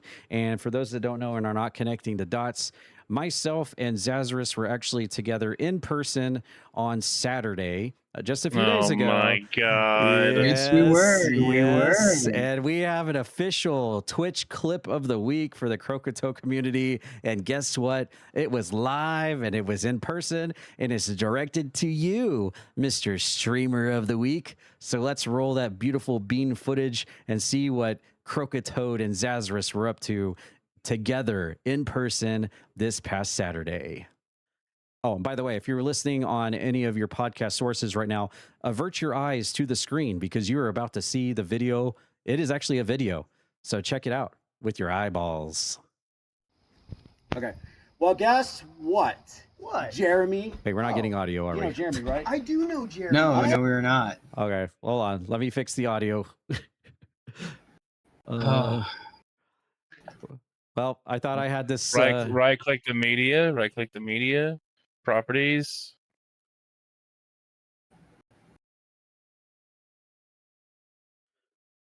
Okay, click the unhide it, and then stop it. Hit the stop button. Well, guess hit the pause. what? Like it's right above the. Oh, okay, Yeah. Now go down. Now go down and no. Go on your audio mixer. Scroll down. There. Oh, there it is, a monitor. Okay. I'm sorry, podcast listeners and now watchers. I'm really sorry that we're learning OBS on the fly here. Okay, so let's see if we can get this now figured out. All right, Streamer of the Week. And this is Clip of the Week to the Streamer of the Week. By the way, we didn't know that you were going to get Streamer of the Week on Saturday.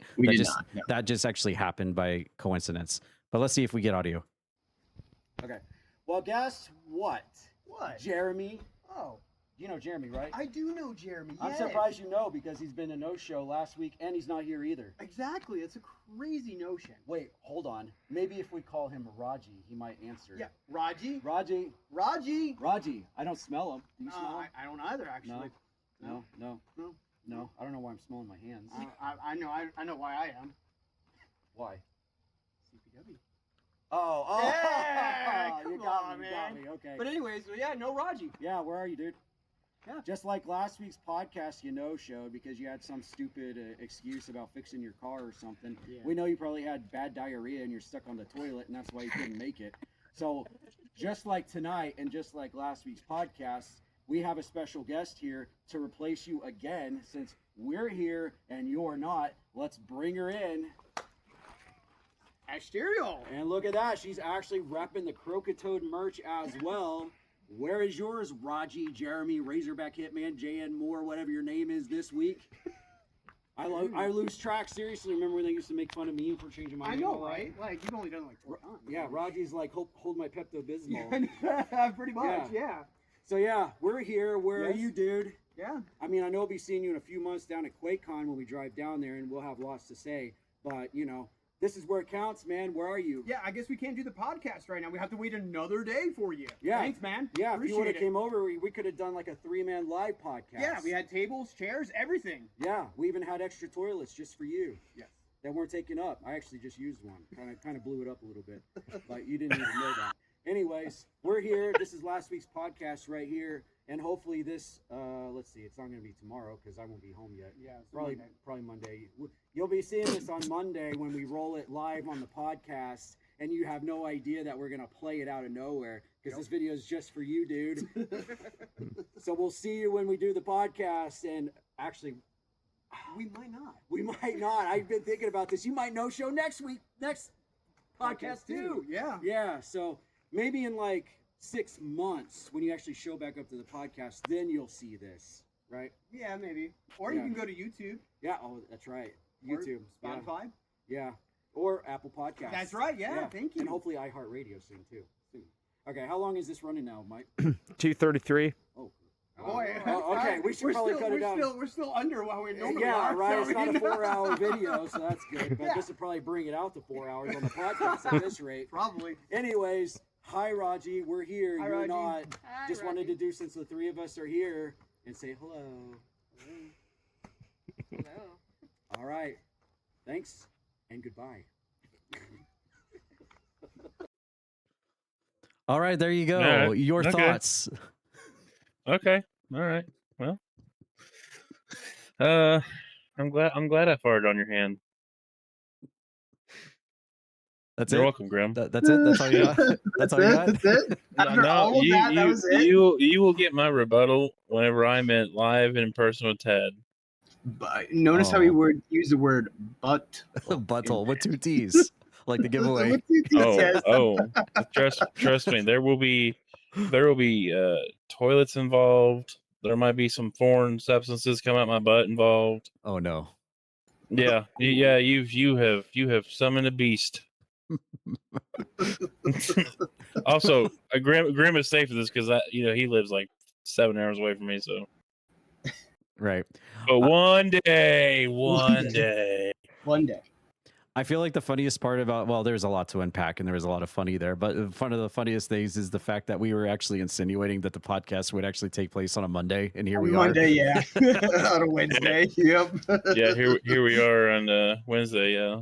Right. Joke's on us, I guess. Joke's on, I guess we have the ones with Pepto-Bismol in our face. Yep. Actually, man. It's funny. It's funny that if you would have done it on Monday, I definitely would not have been here. So. Oh. I guess you were right at one point. Wait, maybe we would have just played the same clip of the week over and over and over until you finally came back to the podcast, until you actually noticed. Okay. All right.